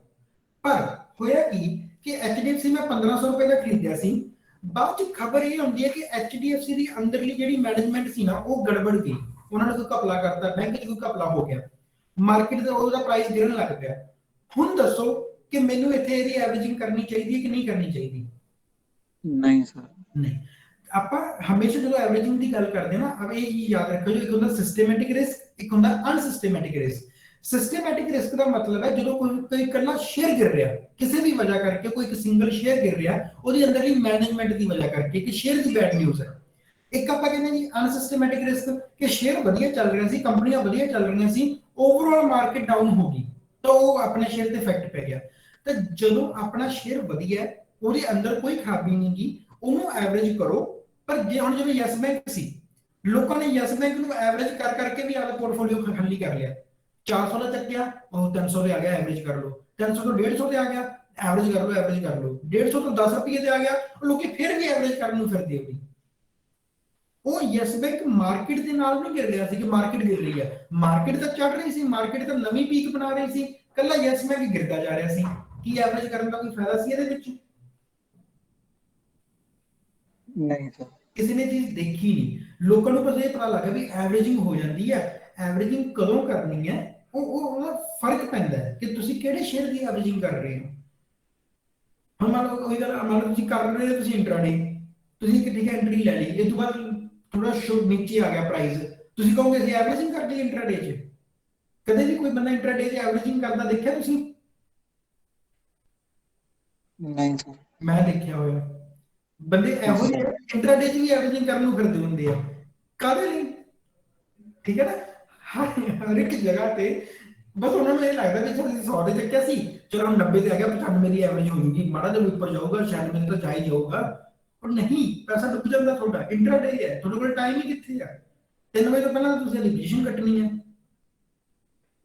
ਚਲੋ ਸਰ, ਕਲੀਅਰ ਹੈ ਜੀ ਇਹਨਾਂ ਦਾ ਸਭ ਨੂੰ? ਇਹਦੇ ਚ ਵੈਸੇ ਸਰ ਜਿਹੜਾ ਇੰਟਰਾਡੇ ਚ ਆਪਣੇ ਚਾਰजेस ਲੱਗਦੇ, ਜਿਵੇਂ 20 ਰੁਪੀਸ ਲੱਗ ਗਏ, ਆਪਾਂ ਸਪੋਜ਼ ਕਰ ਲਓ 100 ਸ਼ੇਅਰ ਜਾਂ 50 ਸ਼ੇਅਰ ਲੈ ਲਏ, ਆਪਾਂ ਜਿਵੇਂ ਤੁਸੀਂ ਕਿਹਾ ਸੀ ਵੀ ਕਈ ਵਾਰੀ ਆਪਾਂ ਰਿਸਕ ਘੱਟ ਕਰਨਾ ਹੋਵੇ, ਆਪਾਂ 2 ਵਾਰੀ ਵੀ ਵੇਚ ਸਕਦੇ ਹਾਂ, 50 ਕਰਕੇ ਵੇਚਤੇ, ਉਹ 2 ਵਾਰੀ ਆਪਾਂ ਜਦੋਂ ਵੇਚਾਂਗੇ ਦੋਵਾਂ ਵਾਰੀ ਉਹ 20 ਰੁਪਏ ਲੱਗੂ, ਮਤਲਬ ਚਾਰजेस? ਬਿਲਕੁਲ ਜੀ, ਬਿਲਕੁਲ ਚਾਰजेस ਲੱਗਣਗੇ ਸਰ। ਕਈ 2 ਲੋਕੀ, ਵਾਰੀ ਲੱਗਣਗੇ। ਮੈਂ ਦੱਸਦਾ, ਜਿਹੜੇ ਲੋਕੀ ਪ੍ਰੋਪਰ ਰਿਸਕ ਡਿਫਾਈਨ ਕਰਕੇ ਚੱਲਦੇ ਆ ਨਾ, ਉਹ ਆਪਦੇ ਇਹਨਾਂ ਚਾਰजेस ਨੂੰ ਵੀ ਵਿੱਚ ਪਾ ਕੇ ਚੱਲਦੇ ਆ। ਹੁਣ ਮੰਨ ਲਓ ਇਹ ਗੱਲ ਕਰਦੇ ਵੀ ਮੈਂ ਇੱਕ ਵਾਰੀ ਬਾਈ ਕਰੂੰਗਾ, ਇੱਕ ਵਾਰੀ ਸੈਲ ਕਰੂੰਗਾ, 40 ਰੁਪਏ ਦੋ ਲੱਗ ਗਏ, ਪਲੱਸ ਟੈਕਸਿਸ ਟੁਕਸਿਸ ਪੈ ਕੇ ਨਾ 45 ਰੁਪਏ ਲੱਗ ਜਾਂਦੇ ਆਪਣੀ ਇੰਟਰਾਡੇ ਦੀ, ਠੀਕ ਹੈ। ਤੇ ਜੋ ਕਹਿੰਦੇ ਨੇ ਵੀ ਮੈਂ 500 ਰੁਪਏ ਦਾ ਰਿਸਕ ਲੈ ਰਿਹਾ, ਅਸਲ ਚੋਂ ਕਹਿੰਦੇ ਜੀ ਮੈਂ ਸ਼ੇਅਰ ਤੇ ਲਊਂਗਾ 400 ਤੇ 55 ਰੁਪਏ ਦਾ ਰਿਸਕ, 45 ਰੁਪਏ ਮੈਂ ਆਪਦੇ ਉਹ ਜਿਹੜੇ ਕਟਾਉਣੇ ਆ ਉਹ ਵੀ ਉਹ 500 ਦੇ ਵਿੱਚ ਐਡ ਕਰਕੇ ਚੱਲਦੇ ਆ। ਕਿਉਂਕਿ ਜੇ ਆਪਾਂ ਵੈਸੇ 500 ਦਾ ਰਿਸਕ ਲਵਾਂਗੇ ਤਾਂ 45 ਰੁਪਏ ਚਾਰजेस ਲੱਗ ਜਾਣੇ ਆ, 545 ਰੁਪਏ ਆਪਣੇ ਕੱਟੇ ਜਾਣਗੇ। ਤਾਂ ਕੁਝ ਲੋਕੀ ਇਹ ਮੰਨ ਕੇ ਚੱਲਦੇ ਵੀ ਮੈਂ ਨਹੀਂ ਆਪਦੇ 45 ਰੁਪਏ ਅਲੱਗ ਤੋਂ ਕਟਾਉਣੇ, ਆਪਾਂ ਤਾਂ 500 ਰੁਪਏ ਦਾ ਰਿਸਕ ਲੈਣਾ ਸਣੇ ਸਾਰਾ ਕੁਝ ਕਰਕੇ, ਤਾਂ ਫਿਰ ਉਹ ਇਦਾਂ ਕੰਮ ਚੱਲਦਾ ਹੈ। ਜਿਵੇਂ ਆਪਾਂ ਇੱਕ ਵਾਰੀ ਬਾਏ ਕਰ ਲਈ 20 ਰੁਪਏ ਲੱਗ ਗਏ, ਇੱਕ 2 ਵਾਰੀ ਸੈਲ ਕਰਤੇ ਫਿਰ 40 ਲੱਗ ਗਏ, ਮਤਲਬ ਟੋਟਲ 60 ਲੱਗ ਗਏ ਆਪਣੇ। ਬਿਲਕੁਲ ਸਹੀ, ਬਿਲਕੁਲ ਜੀ, ਠੀਕ ਹੈ। ਚਲੋ ਸਰ, ਹੁਣ ਆਪਾਂ ਗੱਲ ਕਰਦੇ ਜੀ ਮਨੀ ਮੈਨੇਜਮੈਂਟ ਦੀ। ਪਹਿਲਾਂ ਤਾਂ ਆਪਾਂ ਗੱਲ ਕੀਤੀ ਸੀ ਰਿਸਕ ਦੀ, ਹਨਾ, ਓਵਰਆਲ ਆਪਾਂ ਸਾਰੀ ਉਹ ਗੱਲ ਸੀਗੀ ਆਪਣੀ ਰਿਸਕ ਨੂੰ ਘੱਟ ਕਰਨ ਦੀ। ਹੁਣ ਆਪਾਂ ਗੱਲ ਕਰਦੇ ਹਾਂ ਮਨੀ ਮੈਨੇਜਮੈਂਟ ਦੀ, ਕਿ ਪੈਸਾ ਆਪਾਂ ਬਣਾ ਰਹੇ ਹਾਂ ਤੇ ਬਣਾਇਆ ਹੋਇਆ ਪੈਸਾ ਆਪਾਂ ਸਾਂਭਣਾ ਵੀ ਹੈ। ਜਿਵੇਂ ਪਹਿਲਾਂ ਹੀ ਗੱਲ ਕੀਤੀ ਸੀ ਵੀ KBC ਵਾਲਾ ਕੋਈ ਬੰਦਾ ਕਰੋੜ ਰੁਪਇਆ ਜਿੱਤ ਗਿਆ ਤੇ ਤੋਂ ਬਾਅਦ ਜਦੋਂ 10 ਮਹੀਨੇ ਬਾਅਦ ਉਹਦੇ ਕੋਲੇ ਜਾਂਦੇ ਆ ਉਹ ਜਿਹਦਾ ਉਹ ਫੇਰ ਹੁੰਦਾ ਮਨੀ ਆਈ ਪਰ ਸੰਭੀ ਨਹੀਂ ਗਈ। ਤਾਂ ਜਦੋਂ ਆਪਾਂ ਮਨੀ ਦੀ ਗੱਲ ਕਰਦੇ ਹਾਂ, ਮਨੀ ਇੱਕ ਆਪਾਂ ਰਿਸਕ ਮੈਨੇਜਮੈਂਟ ਕੀਤਾ, ਸੈਕੰਡ ਆਪਾਂ ਗੱਲ ਕਰਾਂਗੇ ਮਨੀ ਮੈਨੇਜਮੈਂਟ। ਇਹਦੇ ਚ ਆਪਾਂ ਸਰ ਗੱਲ ਕਰਾਂਗੇ ਵੀ ਆਪਾਂ ਨੂੰ ਕਿੰਨੀ ਮਨੀ ਕਿਹਦੇ ਲਈ ਚਾਹੀਦੀ ਹੈ, ਕਿਵੇਂ ਕਰਨਾ ਆਪਾਂ, ਠੀਕ ਹੈ, ਕਿੰਨਾ ਪੈਸਾ ਅਸੀਂ ਕਿੱਧਰ ਲਾਈਏ ਜੀ, ਕਿੰਨਾ ਪੈਸਾ ਆਪਾਂ ਕਿੱਧਰ ਲਾਈਏ। ਰਿਸਕ ਲੈਣਾ ਆਪਾਂ ਸਿੱਖ ਲਿਆ, ਹੁਣ ਆਪਾਂ ਪੈਸਾ ਲਾਉਣ ਦੀ ਗੱਲ ਕਰਦੇ ਹਾਂ। ਹੁਣ ਜਿਹੜਾ ਮਨੀ ਮੈਨੇਜਮੈਂਟ ਹੈ ਨਾ, ਇਹ ਤੁਹਾਨੂੰ ਬਣਾ ਵੀ ਸਕਦਾ, ਇਹ ਤੁਹਾਨੂੰ ਗਵਾ ਵੀ ਸਕਦਾ, ਠੀਕ ਹੈ। ਜਦੋਂ ਆਪਾਂ ਮਨੀ ਮੈਨੇਜਮੈਂਟ ਦੀ ਗੱਲ ਕਰਦੇ ਹਾਂ, ਜਿਹਨਾਂ ਕੋਲ ਮਨੀ ਮੈਨੇਜਮੈਂਟ ਨਹੀਂ ਹੈ, ਜਿਨ੍ਹਾਂ ਕੋਲ ਮਨੀ ਮੈਨੇਜਮੈਂਟ ਆਪਾਂ ਕਹਿੰਦੇ ਪੈਸੇ ਤੋਂ ਪੈਸਾ ਬਣਦਾ, ਕਿ ਸਾਰੇ ਲੋਕਾਂ ਦਾ ਪੈਸੇ ਤੋਂ ਪੈਸਾ ਬਣਨਾ ਆਉਂਦਾ ਸਾਰੇ ਲੋਕਾਂ ਨੂੰ? ਨਹੀਂ, ਸਾਰੇ ਨਹੀਂ ਨਾ ਬਣਾ ਸਕਦੇ। ਤੁਹਾਡੇ ਕੋਲੇ ਮੰਨ ਲਓ ਲੱਖ ਰੁਪਇਆ ਵੀ ਪਿਆ, ਤੁਹਾਨੂੰ ਮੈਂ ਮਹੀਨਾ ਵੀ ਦੇ ਦਿੰਦਾ, ਤੁਸੀਂ ਲੱਖ ਰੁਪਏ ਤੋਂ ਕਿੰਨਾ ਰੁਪਇਆ ਕਮਾ ਸਕਦੇ ਹੋ? ਇੱਕ ਬੰਦਾ ਉਹ ਹੈ ਜਿਹੜਾ ਲੱਖ ਰੁਪਏ ਤੋਂ ਮਹੀਨੇ 'ਚ ਲੱਖ ਰੁਪਇਆ ਹੋਰ ਨਵਾਂ ਕਮਾ ਕੇ ਬੈਠਾ ਹੁੰਦਾ, ਇੱਕ ਬੰਦਾ ਉਹ ਹੈ ਜਿਹੜਾ ਲੱਖ ਰੁਪਏ ਨੂੰ ਵੀ ਗਵਾ ਕੇ 90,000 ਤੇ ਲੈ ਆਉਂਦਾ। ਤਾਂ ਪੈਸੇ ਤੋਂ ਪੈਸਾ ਬਣਾਉਣਾ ਹੀ ਕੀ ਹੈ? Money management. ਹੁਣ ਆਪਾਂ ਸ਼ੇਅਰ ਮਾਰਕੀਟ 'ਚ ਕੀ ਕਰ ਰਹੇ ਹਾਂ? ਆਪਾਂ ਕੋਈ ਕਹੀ ਥੋੜੀ ਚਲਾਈ ਹੈ, ਆਪਾਂ ਕੋਈ ਖੇਤ ਥੋੜੀ ਜੋਤੇ ਵੀ ਆਜੀ ਧੁੱਪੇ ਟਰੈਕਟਰ ਤੇ ਬੈਠੇ ਸੀਗੇ ਜੀ, ਹਲ ਵਾਏ ਅਸੀਂ ਫਸਲ ਕੱਟੀ ਹੈ। ਪੈਸੇ ਤੋਂ ਪੈਸਾ ਹੀ ਬਣਾਇਆ ਨਾ, ਅਸੀਂ ਆਪਦਾ ਪੈਸਾ ਲਾਇਆ, ਉਸ ਤੋਂ ਬਾਅਦ ਪੈਸੇ ਤੋਂ ਨਵਾਂ ਪੈਸਾ ਬਣਾ ਲਿਆ। ਕਲੀਅਰ? ਤਾਂ ਉਹ ਚੀਜ਼ ਹੈ ਮਨੀ ਮੈਨੇਜਮੈਂਟ। ਉਹਦੇ 'ਚ ਆਪਾਂ ਦੇਖਦੇ ਹਾਂ, ਹੁਣ ਦੇਖੋ ਆਪਾਂ 100% ਦੀ ਗੱਲ ਕਰਦੇ ਹਾਂ। ਮੰਨ ਲਓ ਆਪਾਂ ਕੋਈ, ਮੰਨ ਲਓ ਮੈਂ ਲੱਖ ਰੁਪਇਆ ਪਵਾ ਲਿਆ, ਠੀਕ ਹੈ, ਲੱਖ ਰੁਪਇਆ ਮੈਂ ਮੇਰੇ ਅਕਾਊਂਟ ਦੇ ਵਿੱਚ ਹੈ, ਤਾਂ ਆਪਾਂ ਜਿਹੜਾ ਉਸ ਲੱਖ ਰੁਪਏ ਦਾ 50% ਹੈ, ਯਾਨੀ ਕਿ 50,000 ਰੁਪਇਆ, ਉਹ ਆਪਾਂ ਸਰ ਹਮੇਸ਼ਾ ਕਰਾਂਗੇ ਜੀ ਲੌਂਗ ਟਰਮ ਦੇ ਵਿੱਚ ਇਨਵੈਸਟ। ਆਪਾਂ ਲੱਖ ਰੁਪਏ ਦੀ ਐਗਜ਼ਾਮਪਲ ਲੈ ਕੇ ਚੱਲ ਰਹੇ ਹਾਂ, ਬਾਕੀ ਜਿਹੜਾ ਵੱਧ ਘੱਟ ਹੋਏਗਾ ਫਿਰ ਉਹ ਤੁਸੀਂ ਆਪਦੇ ਅਕੋਰਡਿੰਗ ਉਹ ਕਰ ਲਿਓ। ਮੰਨ ਲਓ ਕਿ ਮੇਰੇ ਅਕਾਊਂਟ 'ਚ ਲੱਖ ਰੁਪਇਆ ਪਿਆ, ਤਾਂ ਮੈਂ ਕੀ ਕਰੂੰਗਾ, ਸਿੱਧਾ ਸਿੱਧਾ ਉਹਦਾ 50% ਜਿਹੜਾ ਹੈਗਾ ਉਹ ਲੌਂਗ ਟਰਮ ਦੇ ਵਿੱਚ ਲਗਾਉਂਗਾ। ਤੇ ਲੌਂਗ ਟਰਮ ਦੇ ਵਿੱਚ ਵੀ ਮੈਂ ਕੀ ਕਰੂੰਗਾ, 10 ਕੰਪਨੀਆਂ 'ਚ ਪੈਸਾ ਲਾਉਂਗਾ, ਠੀਕ ਹੈ। ਯਾਨੀ ਕਿ ਮੈਂ ਕਿੰਨੇ ਰੁਪਏ ਦੇ ਸ਼ੇਅਰ ਚੱਕੂੰਗਾ ਇੱਕ ਕੰਪਨੀ ਦੇ? ਮੈਂ 50,000 ਕੰਪਨੀਆਂ 'ਚ ਲਾਉਣਾ, 5,000। ਤਾਂ ਮੈਂ ਜਿਹੜੀ ਵੀ ਮੈਨੂੰ ਕੰਪਨੀ ਮਿਲੇਗੀ, ਮੈਂ ਉਹਦਾ 5,000 ਰੁਪਏ ਨਾਲ ਜਿੰਨੇ ਵੀ ਉਹਦੇ ਸ਼ੇਅਰ ਆਉਂਦੇ ਹੋਣ, ਭਾਵੇਂ ਫਿਰ ਇੱਕ ਆਉਂਦਾ ਹੋਵੇ, 2 ਆਉਂਦੇ ਹੋਣ, ਭਾਵੇਂ 20 ਆਉਂਦੇ ਹੋਣ, ਆਪਾਂ 5,000 ਰੁਪਇਆ ਲਾ ਕੇ ਉਹਦੇ ਨਾਲ ਆਪਾਂ ਲੌਂਗ 'ਚ ਚੱਲਾਂਗੇ। ਹੁਣ ਦੇਖੋ ਸਭ ਤੋਂ ਜਿਹੜਾ ਘੱਟ ਰਿਸਕ ਹੈ ਉਹ ਕਾਹਦੇ ਵਿੱਚ ਹੈ? ਲੌਂਗ ਦੇ ਵਿੱਚ। ਆਪਾਂ ਨਾਰਮਲ ਡਿਫਾਈਨ ਕਰਕੇ ਚੱਲਦੇ ਨਾ ਕਿ ਸਭ ਤੋਂ ਘੱਟ ਰਿਸਕ ਜੀ ਲੌਂਗ ਦੇ ਵਿੱਚ ਹੁੰਦਾ। ਤਾਂ ਆਪਾਂ ਅੱਧੀ ਕੈਪੀਟਲ ਤਾਂ ਆਪਦੀ ਪਹਿਲਾਂ ਹੀ ਕਹਿ ਲਓ ਇੱਕ ਸੇਵ ਕਰ ਲਈ, ਰਿਸਕ ਹੈ ਪਰ ਸਭ ਤੋਂ ਘੱਟ ਹੈ, ਤਾਂ ਆਪਾਂ ਅੱਧੀ ਕੈਪੀਟਲ ਤਾਂ ਸਿੱਧੀ ਸੇਵ ਕਰ ਲਈ। ਇਸ ਤੋਂ ਬਾਅਦ ਆਪਾਂ 30%, ਠੀਕ ਹੈ, ਹੁਣ ਆਪਾਂ 50,000 ਕੱਢਤਾ, 30% ਯਾਨੀ ਕਿ 30,000 ਰੁਪਇਆ ਹੋਰ ਬਚ ਗਿਆ ਆਪਣੇ ਕੋਲੇ। ਉਸ 30,000 ਦਾ ਸਰ ਆਪਾਂ ਕਰਾਂਗੇ ਜੀ ਸਵਿੰਗ ਟ੍ਰੇਡ। ਕਿੰਨੀਆਂ ਕੰਪਨੀਆਂ ਲਾਵਾਂਗੇ ਆਪਾਂ? 5 ਕੰਪਨੀਆਂ, ਠੀਕ ਹੈ। ਤਾਂ 5 ਕੰਪਨੀਆਂ 'ਚ ਆਪਾਂ 30,000 ਰੁਪਇਆ ਲਾਉਣਾ, ਕਿੰਨੇ ਰੁਪਏ ਕੰਪਨੀ ਨੂੰ ਆਏ? 6,000। 6,000 ਰੁਪਇਆ। ਤੇ ਜਿਹੜਾ ਵੀ ਆਪਾਂ ਸਵਿੰਗ ਟ੍ਰੇਡ ਲਵਾਂਗੇ, 6,000 ਰੁਪਇਆ ਆਪਾਂ ਲਾਵਾਂਗੇ ਇੱਕ ਸਵਿੰਗ ਟ੍ਰੇਡ ਦੇ ਵਿੱਚ, ਠੀਕ ਹੈ। 50,000 ਆਪਾਂ ਲੌਂਗ ਟਰਮ 'ਚ ਲਾ ਕੇ ਰੱਖਤਾ, 5,000 ਰੁਪਏ ਦੇ ਸ਼ੇਅਰ ਖਰੀਦੇ, ਲੌਂਗ 'ਚ ਲਾ ਕੇ ਰੱਖਦੇ 2-2 ਸਾਲ, 1.5 ਸਾਲ, 3-3, 4-4 ਸਾਲ। ਇਸ ਤੋਂ ਬਾਅਦ ਆਪਾਂ 6,000 ਰੁਪਇਆ ਇੱਕ ਕੰਪਨੀ 'ਚ ਲਾਵਾਂਗੇ, ਟੋਟਲ 30,000 ਰੁਪਇਆ ਲਾਵਾਂਗੇ ਸਵਿੰਗ ਟ੍ਰੇਡ, ਕਿ ਜਿਹੜੀ ਆਪਾਂ ਮਹੀਨੇ ਬਾਅਦ ਫਿਰ ਬਦਲ ਦੇਣੀ ਆ, ਆਪਾਂ 2 ਮਹੀਨਿਆਂ ਬਾਅਦ ਬਦਲ ਦੇਣੀ ਆ। ਹੋ ਸਕਦਾ 15-20 ਦਿਨਾਂ 'ਚ ਆਪਣਾ ਟਾਰਗੇਟ ਆਪਣਾ ਹਿੱਟ ਹੋ ਜੇ, ਤਾਂ ਆਪਾਂ ਨੂੰ ਨਿਕਲ ਜਾਾਂਗੇ ਉਹਦੇ 'ਚੋਂ ਬਾਹਰ। ਹੁਣ 20% ਯਾਨੀ ਕਿ 20,000 ਰੁਪਏ ਸਰ ਆਪਾਂ ਰੱਖਾਂਗੇ ਜੀ ਇੰਟਰਾਡੇ ਦੇ ਲਈ। ਪਰ ਇੱਥੇ ਇੱਕ ਚੀਜ਼ ਦੇਖੋ, ਆਪਾਂ ਨੂੰ ਪਤਾ ਕਿ ਇੰਟਰਾਡੇ 'ਚ ਆਪਾਂ ਨੂੰ ਮਾਰਜਨ ਮਿਲ ਜਾਂਦਾ ਹੈ, ਇੰਟਰਾਡੇ 'ਚ ਆਪਾਂ ਨੂੰ 5x ਮਾਰਜਨ ਮਿਲਦਾ ਹੈ। ਜੇ ਤੁਸੀਂ 20,000 ਰੁਪਏ ਨਾਲ ਇੰਟਰਾਡੇ ਕਰਦੇ ਹੋ ਤਾਂ ਅਸਲ 'ਚ ਇਹ ਚੀਜ਼ ਬਹੁਤ ਇੰਪੋਰਟੈਂਟ ਹੈ। ਜੇ ਤੁਸੀਂ 20,000 ਰੁਪਏ ਤੁਹਾਡੇ ਕੋਲੇ ਪਿਆ ਹੈਗਾ, ਠੀਕ ਹੈ, ਤਾਂ ਅਸਲ 'ਚ ਤੁਸੀਂ ਕਿੰਨੀ ਕਰੋਗੇ ਟ੍ਰੇਡ? ਲੱਖ ਰੁਪਏ ਨਾਲ ਟ੍ਰੇਡ ਕਰੋਗੇ? ਕਿ 5x ਮਾਰਜਨ ਮਿਲ ਜਾਣਾ। ਹੁਣ ਜੇ ਆਪਾਂ ਜੋ ਸੋਚਦੇ ਹਾਂ ਲੱਖ ਰੁਪਏ ਦੇ ਉੱਪਰ ਤੁਹਾਨੂੰ ਪ੍ਰੋਫਿਟ ਹੋ ਰਿਹਾ, ਮੰਨ ਲਓ ਲੱਖ ਰੁਪਏ ਦੇ ਉੱਪਰ ਤੁਹਾਨੂੰ ਕੀ ਮਿਲਿਆ, ਤੁਹਾਨੂੰ ਲੱਖ ਰੁਪਏ ਉੱਪਰ 1,000 ਰੁਪਏ ਬਣ ਸਕਦਾ ਕਿ ਨਹੀਂ ਬਣ ਸਕਦਾ? ਬਣ ਸਕਦਾ। ਬਣ ਸਕਦਾ। ਪਰ ਅਸਲ 'ਚ ਮੈਂ ਉਹਦੀ ਅਮਾਉਂਟ ਕਿੰਨੀ ਲਾਈ ਸੀ?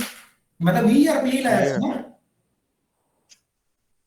ਠੀਕ ਹੈ। ਤਾਂ ਮੈਂ ਲੱਖ ਰੁਪਏ ਦੇ ਉੱਪਰ 20,000 ਨਹੀਂ ਲਾਇਆ, ਮੈਂ ਕੀ ਕੀਤਾ, 20,000 ਰੁਪਏ ਦੇ ਉੱਪਰ, ਸੌਰੀ ਲੱਖ ਰੁਪਏ ਉੱਪਰ 1,000 ਨਹੀਂ ਕਮਾਇਆ, ਮੈਂ 20,000 ਲਾ ਕੇ 1,000 ਰੁਪਏ ਕਮਾ ਲਿਆ, ਠੀਕ। ਆਪਾਂ ਕੀਤਾ ਸੀ ਲੌਂਗ ਪੋਜੀਸ਼ਨਸ, ਠੀਕ ਹੈ। ਜੇ ਤੁਸੀਂ ਲੱਖ ਰੁਪਏ ਇਨਵੈਸਟ ਕਰਨਾ ਤਾਂ 50% ਜਿਹੜਾ ਤੁਸੀਂ ਲੌਂਗ ਟਰਮ 'ਚ ਆਪਦਾ ਰੱਖੋ, 5-5,000 ਰੁਪਏ ਆਪਾਂ 10 ਕੰਪਨੀਆਂ ਤੇ ਇਨਵੈਸਟ ਕਰਾਂਗੇ। ਫਿਰ ਆਪਾਂ ਸਵਿੰਗ ਟ੍ਰੇਡ ਦੀ ਗੱਲ ਕੀਤੀ, 30% ਆਪਾਂ ਸਵਿੰਗ ਟ੍ਰੇਡ ਲਈ ਰੱਖਣਾ, 6,000 ਰੁਪਏ ਪਰ ਕੰਪਨੀ ਆਪਾਂ ਲਿਆ। ਤੇ ਇਹਨਾਂ ਸਾਰਿਆਂ ਦੇ ਵਿੱਚ ਆਪਾਂ ਰਿਸਕ ਕਿੰਨਾ ਲੈ ਰਹੇ ਹਾਂ? 10%। ਹੁਣ ਮੰਨ ਲਓ ਕੋਈ ਲੌਂਗ ਟਰਮ ਸੀ, ਲੌਂਗ ਟਰਮ ਦਾ 5,000 ਰੁਪਇਆ रिस्क लेके 5000 रुपया मैं किसी कंपनी चलाता, मैं 10% रिस्क लेना, 10% रिस्क कितना होगा जी?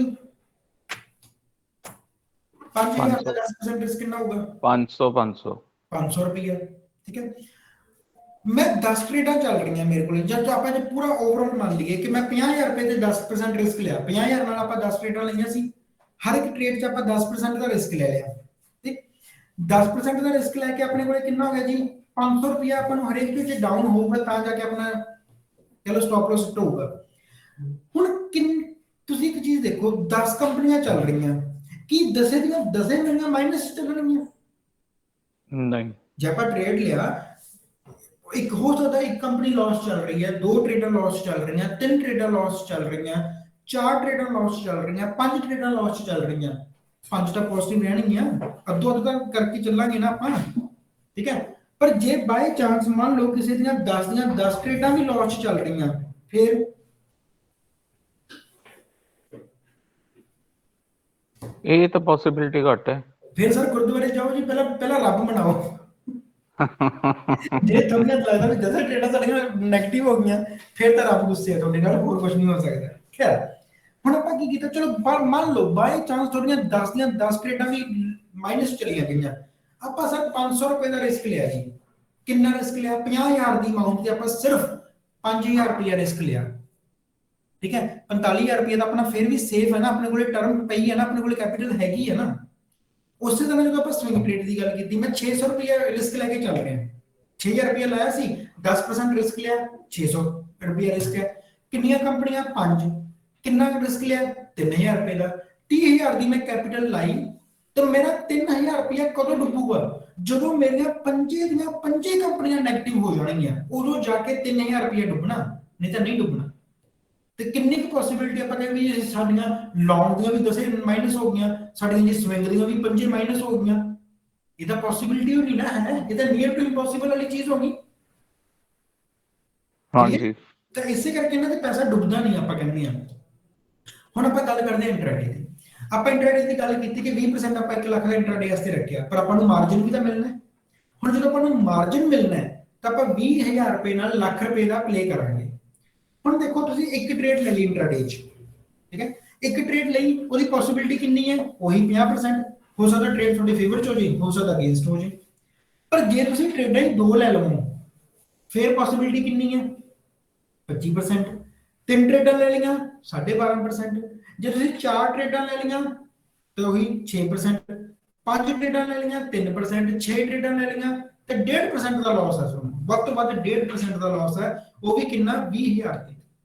ਪਰ ਗੱਲ ਇਹ ਹੈ, ਜਦੋਂ ਆਪਾਂ ਕਹਿੰਦੇ ਵੀ 1.5% ਦਾ ਵੱਧ ਤੋਂ ਵੱਧ ਲਾਸ ਹੈ, 98.5% ਸਰ ਤੁਹਾਡੇ ਚਾਂਸਸ ਆ ਪ੍ਰੋਫਿਟ ਦੇ, ਜੇ ਤੁਸੀਂ ਸਿਰਫ 6 ਟ੍ਰੇਡਾਂ ਵੀ ਲੈ ਲੈਂਦੇ ਹੋ।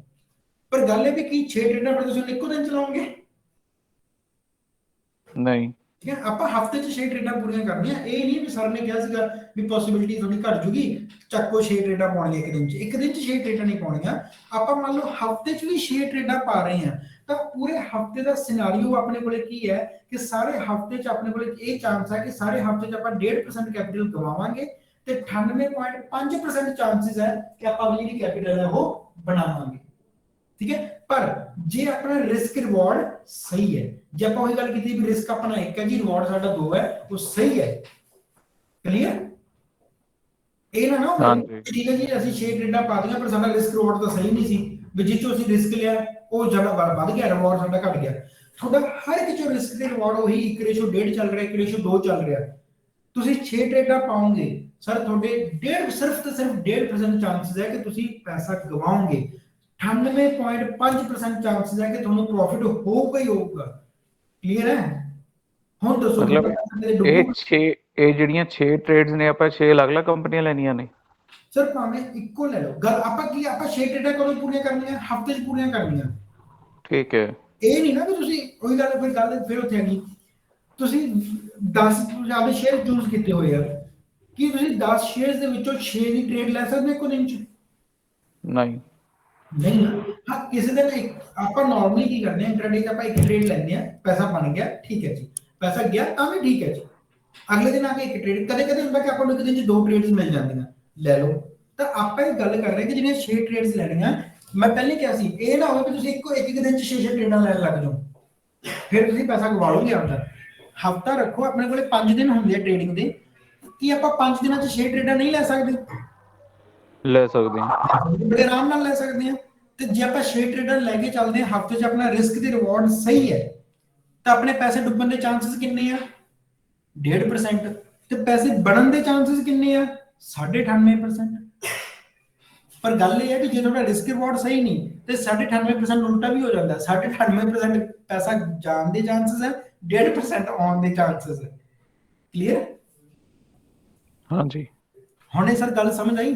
ਪੈਸਾ ਜੇ ਆਪਣਾ ਰਿਸਕ ਮੈਨੇਜਮੈਂਟ ਤਗੜਾ ਨਾ, ਆਪਣਾ ਪੈਸਾ ਡੁੱਬ ਹੀ ਨਹੀਂ ਜਿਹੜਾ ਆਪਣਾ ਸਰ ਜਿਹੜਾ ਸ਼ੇਅਰ ਟ੍ਰੇਡ ਦੀ ਗੱਲ ਕੀਤੀ ਹੈਗੀ ਹੈ ਜੀ, ਹਾਂਜੀ ਸਰ ਜਿਹੜੀ ਆਪਾਂ ਸ਼ੇਅਰ ਟ੍ਰੇਡ ਦੀ ਗੱਲ ਕੀਤੀ ਹੈ ਜੀ ਆਪਾਂ ਨੇ, ਹਾਂਜੀ ਹੈਲੋ ਹਾਂਜੀ ਜੀ ਸਰ। ਸਰ ਇਹਦੇ ਵਿੱਚ ਆਪਾਂ ਮਨੀ ਐਲੋਕੇਸ਼ਨ ਜਿਹੜਾ 20% ਦੇ ਨਾਲ ਹੀ ਮਤਲਬ ਕਿ ਆਪੇ ਆਪਾਂ ਮਤਲਬ ਲੈਂਡਰ ਕਰਨਾ ਹੈਗਾ, ਉਹਦੇ 'ਚ ਵੀ ਕੁਝ ਮਨੀ ਆਪਾਂ ਐਲੋਕੇਟ ਕਰਨੀ ਹੈ ਜੀ। ਫਿਰ ਜਿਹੜਾ ਮਤਲਬ ਆਪਾਂ 20% ਦੀ ਅਮਾਊਂਟ ਰੱਖੀ ਹੈ ਜੀ, ਹਾਂਜੀ 20% ਦੀ ਆਪਾਂ ਇਹਦੇ amount- ਵਿੱਚ ਹਾਂਜੀ ਰੱਖੀ ਹੋਈ ਹੈਗੀ ਹੈ ਜੀ। ਹਾਂਜੀ। ਮਤਲਬ ਆਪਾਂ ਸ਼ੇਅਰ ਟ੍ਰੇਡਸ ਲੈਣੀਆਂ ਨੇ ਪਰ ਵੀਕ, ਹੈ ਨਾ ਜੀ। ਫਾਰ ਐਗਜ਼ਾਮਪਲ ਆਪਾਂ ਚੱਲ 5 ਮਹੀਨੇ 4 ਮਹੀਨੇ ਨਹੀਂ ਵੀ ਲੈਣੇ ਹੈ ਤੇ ਮੈਨੂੰ ਆਵਾਜ਼ ਕਲੀਅਰ ਨਹੀਂ ਆ ਰਹੀ ਤੇ ਜੀ। ਸਰ ਮੈਂ ਪੁੱਛ ਰਿਹਾ ਹੈਗਾ ਜੀ, ਟ੍ਰੇਡਸ ਵਗੈਰਾ ਆਪਾਂ ਦੱਸਿਆ ਜੀ ਵੀ 6 ਆਪਾਂ ਲੈ ਸਕਦੇ ਹਾਂ, ਚਲੋ ਉਹਨਾਂ ਦੀ ਆਪਾਂ ਆਪਣਾ ਜਿਹੜਾ ਰਿਸਕ ਮਿਨੀਮਮ ਕਰਨਾ ਹੈਗਾ ਜੀ ਪਰ ਵੀਕ, ਹੈ ਨਾ ਜੀ। ਹਾਂਜੀ ਤੇ ਸਰ ਮਤਲਬ ਜਿਹੜਾ ਆਪਾਂ ਨੇ 20% ਦੀ ਅਮਾਊਂਟ ਰੱਖੀ ਹੈ ਜੀ, ਆਪਾਂ ਹਾਂਜੀ ਸਾਰਾ ਹੀ ਇਨਪੁਟ ਲਵਾਂਗੇ ਜਾਂ ਉਹਦੇ 'ਚ ਕੁਝ ਪਰਸੈਂਟੇਜ ਲਵਾਂਗੇ ਜੀ? ਮੈਂ ਇਹ ਪੁੱਛ ਰਿਹਾ। ਸਰ ਜਿਹੜੀ ਆਪਾਂ 20% ਦੀ ਅਮਾਉਂਟ ਰੱਖੀ ਆ, ਉਹਦੇ ਆਪਾਂ ਉਹਦੇ ਨਾਲ ਇੱਕੋ ਟ੍ਰੇਡ ਲਵਾਂਗੇ। ਠੀਕ ਹੈ। ਆਪਾਂ ਜਿਹੜਾ ਕਦੇ ਵੀ ਨਾ ਆਪਾਂ ਇੰਟਰਾਡੇ 'ਚ ਆਪਾਂ ਡਾਈਵਰਸਿਫਿਕੇਸ਼ਨ ਨਹੀਂ ਕਰਨੀ। ਦੇਖੋ ਆਪਾਂ ਇੰਟਰਾਡੇ 'ਚ ਕਿੰਨੀਆਂ ਟ੍ਰੇਡਾਂ ਲੈਣੀਆਂ? ਇੱਕ।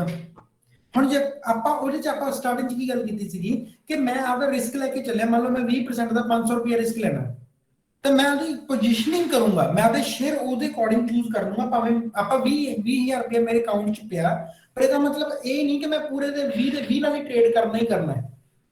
ਕਿਸੇ ਦਿਨ ਮੇਰਾ ਟ੍ਰੇਡ 20000 ਨਾਲ ਬਣਦਾ ਹੋਏਗਾ, ਕਿਸੇ ਦਿਨ ਮੇਰਾ ਟ੍ਰੇਡ ਹੋ ਸਕਦਾ 11-12000 ਰੁਪਏ ਨਾਲ ਬਣਦਾ ਹੋਵੇ, ਕਿਸੇ ਦਿਨ ਮੇਰਾ ਟ੍ਰੇਡ 18000 ਨਾਲ ਬਣਦਾ ਹੋਏਗਾ। ਇਹ ਨਹੀਂਗਾ ਕਿ ਤੁਸੀਂ 20000 ਨੂੰ ਕਿ ਡਾਈਵਰਸਿਫਿਕੇਸ਼ਨ ਕਰਕੇ ਤੁਸੀਂ ਕਹੋ ਜੀ ਹਾਂਜੀ ਅਸੀਂ 20000 ਨਾਲ, ਗਲਤ ਹੈ ਨਾ। ਡਾਈਵਰਸਿਫਿਕੇਸ਼ਨ ਤਾਂ ਤੁਸੀਂ ਸਿਰਫ ਤਾਂ ਕਰੋ ਜੇ ਤੁਸੀਂ ਦਿਨ 'ਚ 4-5 ਟ੍ਰੇਡ ਲੈਣੇ ਹੋਣ। ਮੈਂ ਤਾਂ ਕਹਿਣਾ ਆਪਾਂ ਟ੍ਰੇਡ ਹੀ ਕਿੰਨਾ ਲੈਣਾ? ਇੱਕ। ਤਾਂ ਆਪਾਂ ਉੱਥੇ ਡਾਈਵਰਸਿਫਿਕੇਸ਼ਨ ਨਹੀਂ ਕਰਦੇ ਕਿ 20000 ਰੁਪਏ ਨੂੰ, ਆਪਾਂ ਡਾਈਵਰਸਿਫਿਕੇਸ਼ਨ ਦੀ ਬਜਾਏ ਪੋਜੀਸ਼ਨਿੰਗ ਕਰਦੇ ਹਾਂ ਕਿ ਮੈਂ ਜੀ 500 ਰੁਪਏ ਰਿਸਕ ਲੈ ਸਕਦਾ, ਠੀਕ ਹੈ, ਤੇ ਮੈਂ ਆਹ ਵਾਲਾ ਸ਼ੇਅਰ ਚੱਕਣਾ ਤੇ ਇਹਦੀ ਪੀਓਸੀ ਦੇ ਅਕੋਰਡਿੰਗ ਇੰਨਾ ਸ਼ੇਅਰ ਚੱਕਿਆ ਜਾ ਸਕਦਾ। ਹੁਣ ਉਹ ਇੰਨੇ ਸ਼ੇਅਰ ਕਿੰਨੇ ਦੇ ਆਉਣਗੇ? ਹੋ ਸਕਦਾ 12000 ਦੇ ਆ ਜਾਣ, ਹੋ ਸਕਦਾ 18000 ਦੇ ਆ ਜਾਣ, ਹੋ ਸਕਦਾ 4000 ਦੇ ਆ ਜਾਣ। ਜਿਹੜੇ ਵੀ ਸ਼ੇਅਰ 'ਚ ਟ੍ਰੇਡ ਬਣੂਗਾ, ਕੋਈ ਜ਼ਰੂਰੀ ਤਾਂ ਨਹੀਂ ਕਿ ਹਰ ਰੋਜ਼ 500 ਰੁਪਏ ਵਾਲੇ ਸ਼ੇਅਰ 'ਚ ਹੀ ਟ੍ਰੇਡ ਬਣੂਗਾ। ਕਈ ਵਾਰੀ ਆਪਾਂ ਦੇਖਦੇ ਹਾਂ ਕਿ 7-8000 ਰੁਪਏ ਵਾਲੇ ਸ਼ੇਅਰ 'ਚ ਵੀ ਟ੍ਰੇਡ ਬਣ ਜਾਂਦਾ। ਕਈ ਵਾਰੀ ਆਪਾਂ ਦੇਖਦੇ ਹਾਂ ਕਿ 100 ਰੁਪਏ ਵਾਲੇ ਸ਼ੇਅਰ 'ਚ ਵੀ ਟ੍ਰੇਡ ਬਣ ਜਾਂਦਾ। ਹੁਣ ਮੰਨ ਲਓ ਕਿ ਜੇ 7000 ਰੁਪਏ ਵਾਲੇ ਸ਼ੇਅਰ 'ਚ ਟ੍ਰੇਡ ਬਣ ਰਿਹਾ, ਠੀਕ ਹੈ, ਤਾਂ 20000 ਰੁਪਏ ਨਾਲੋਂ ਕਿੰਨੇ ਆ ਜਾਣਗੇ? ਆਪਾਂ ਨੂੰ 5x ਮਾਰਜਨ ਮਿਲ ਜਾਣਾ। 7000 ਦਾ ਸ਼ੇਅਰ ਹੈ ਆਪਣਾ, ਤਾਂ 7000 ਦਾ ਸ਼ੇਅਰ ਤੇ 15 ਹਾਂਜੀ ਸਰ 15 ਆ ਹਾਂ, ਉਹ ਜਾਣਗੇ। 15 ਸ਼ੇਅਰ ਆ ਜਾਣਗੇ। ਆਪਾਂ ਦੇਖੋ ਚਲੋ 15 ਸ਼ੇਅਰ ਲੈ ਲੈਂਦੇ ਆ, ਤਾਂ ਮੇਰਾ ਪੂਰਾ 20000 ਰੁਪਏ ਬੇਸਿਕਲੀ ਖਰਚ ਹੋ ਜੂਗਾ।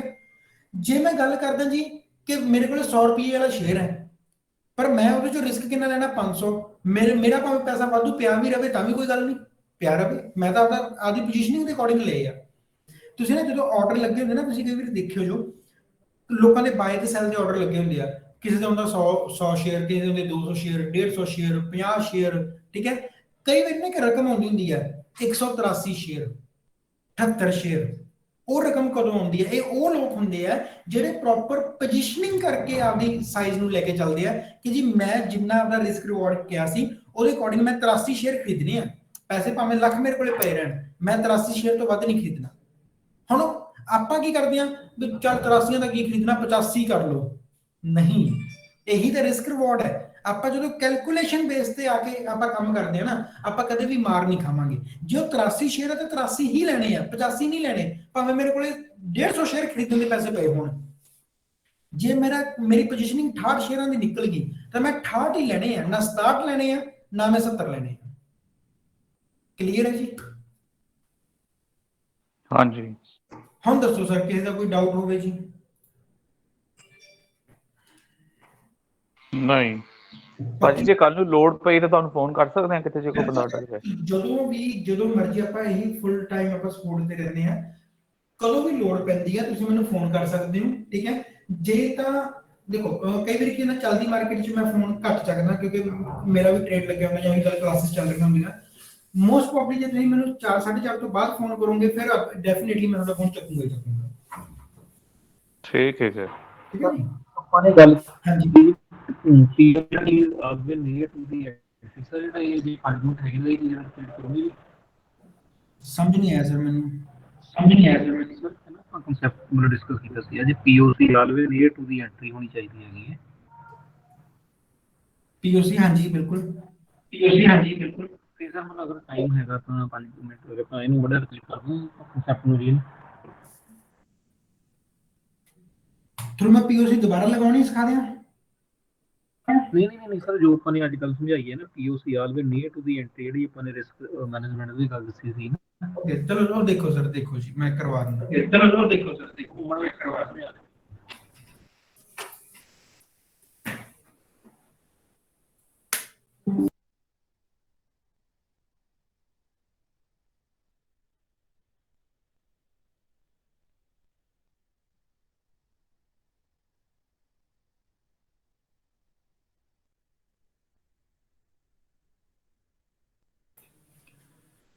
ਸਰ ਦੇਖੋ ਆਪਾਂ ਨੂੰ ਨਾ ਲਾਈਵ ਮਾਰਕੀਟ 'ਚ ਹੀ ਕਰਦੇ ਹਾਂ ਜੀ। ਮੰਨ ਲਓ ਆਪਣੇ ਕੋਲੇ ਐਕਸਿਸ ਬੈਂਕ ਹੈ, ਆਪਾਂ ਇੱਕ ਚਾਰਟ ਖੋਲਿਆ, ਮੈਨੂੰ ਮੰਨ ਲਓ ਜਿਵੇਂ ਆਪਾਂ ਪਹਿਲਾਂ 10 ਸ਼ੇਅਰ ਕੱਢੇ ਸੀ, ਮੰਨ ਲਓ ਆਪਾਂ ਐਕਸਿਸ ਬੈਂਕ ਤੋਂ ਸ਼ੇਅਰ ਕੱਢਿਆ, ਆਪਾਂ ਕੀ ਕੀਤਾ ਜੀ, ਆਪਾਂ 30 ਮਿੰਟ ਤੇ ਆ ਗਏ ਪੀਓਸੀ ਵਾਲਾ ਜਿਹੜਾ ਆਪਾਂ, ਕਿਉਂਕਿ ਆਪਾਂ ਨੂੰ ਪਤਾ ਕਿ ਆਪਾਂ ਪੀਓਸੀ 30 ਮਿੰਟ ਦੀ ਸਟ੍ਰੈਟਜੀ 'ਚ ਯੂਜ਼ ਕਰਦੇ ਹਾਂ। ਆ ਗਿਆ ਸਰ ਆਪਣੇ ਕੋਲ ਜੀ fix range profile, volume profile. ਤਾਂ ਜਿਹੜੀ ਪ੍ਰੀਵੀਅਸ ਡੇ ਸੀ ਨਾ ਮੇਰਾ, ਆਪਾਂ ਉਹਦੇ ਨੂੰ ਪਹਿਲਾਂ ਤਾਂ ਸੈੱਟ ਕਰਾਂਗੇ।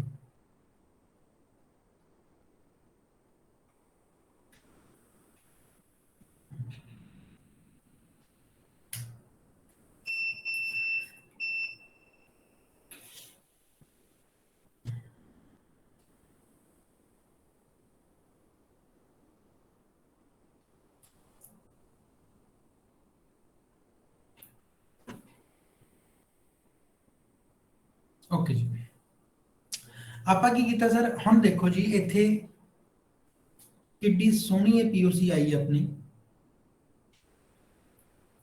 ਮੰਨ ਲਓ ਮੇਰੀ ਐਂਟਰੀ,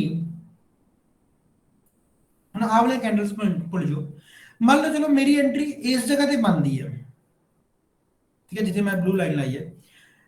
ਐਂਟਰੀ ਤੋਂ ਪੀਓਸੀ ਇੱਕ ਮੇਰੀ ਪੀਓਸੀ ਇੱਥੇ ਤੱਕ ਆਈ ਹੈ, ਕਿੰਨੇ ਪੁਆਇੰਟਾਂ ਦਾ ਫਰਕ ਹੈ, ਮੇਰੀ ਐਂਟਰੀ ਸਰ ਬਣ ਰਹੀ ਹੈ ਜੀ 712 ਤੇ ਮੇਰੀ ਜਿਹੜੀ ਪੀਓਸੀ ਹੈ ਉਹ ਹੈਗੀ ਹੈ 709.50 ਤੇ।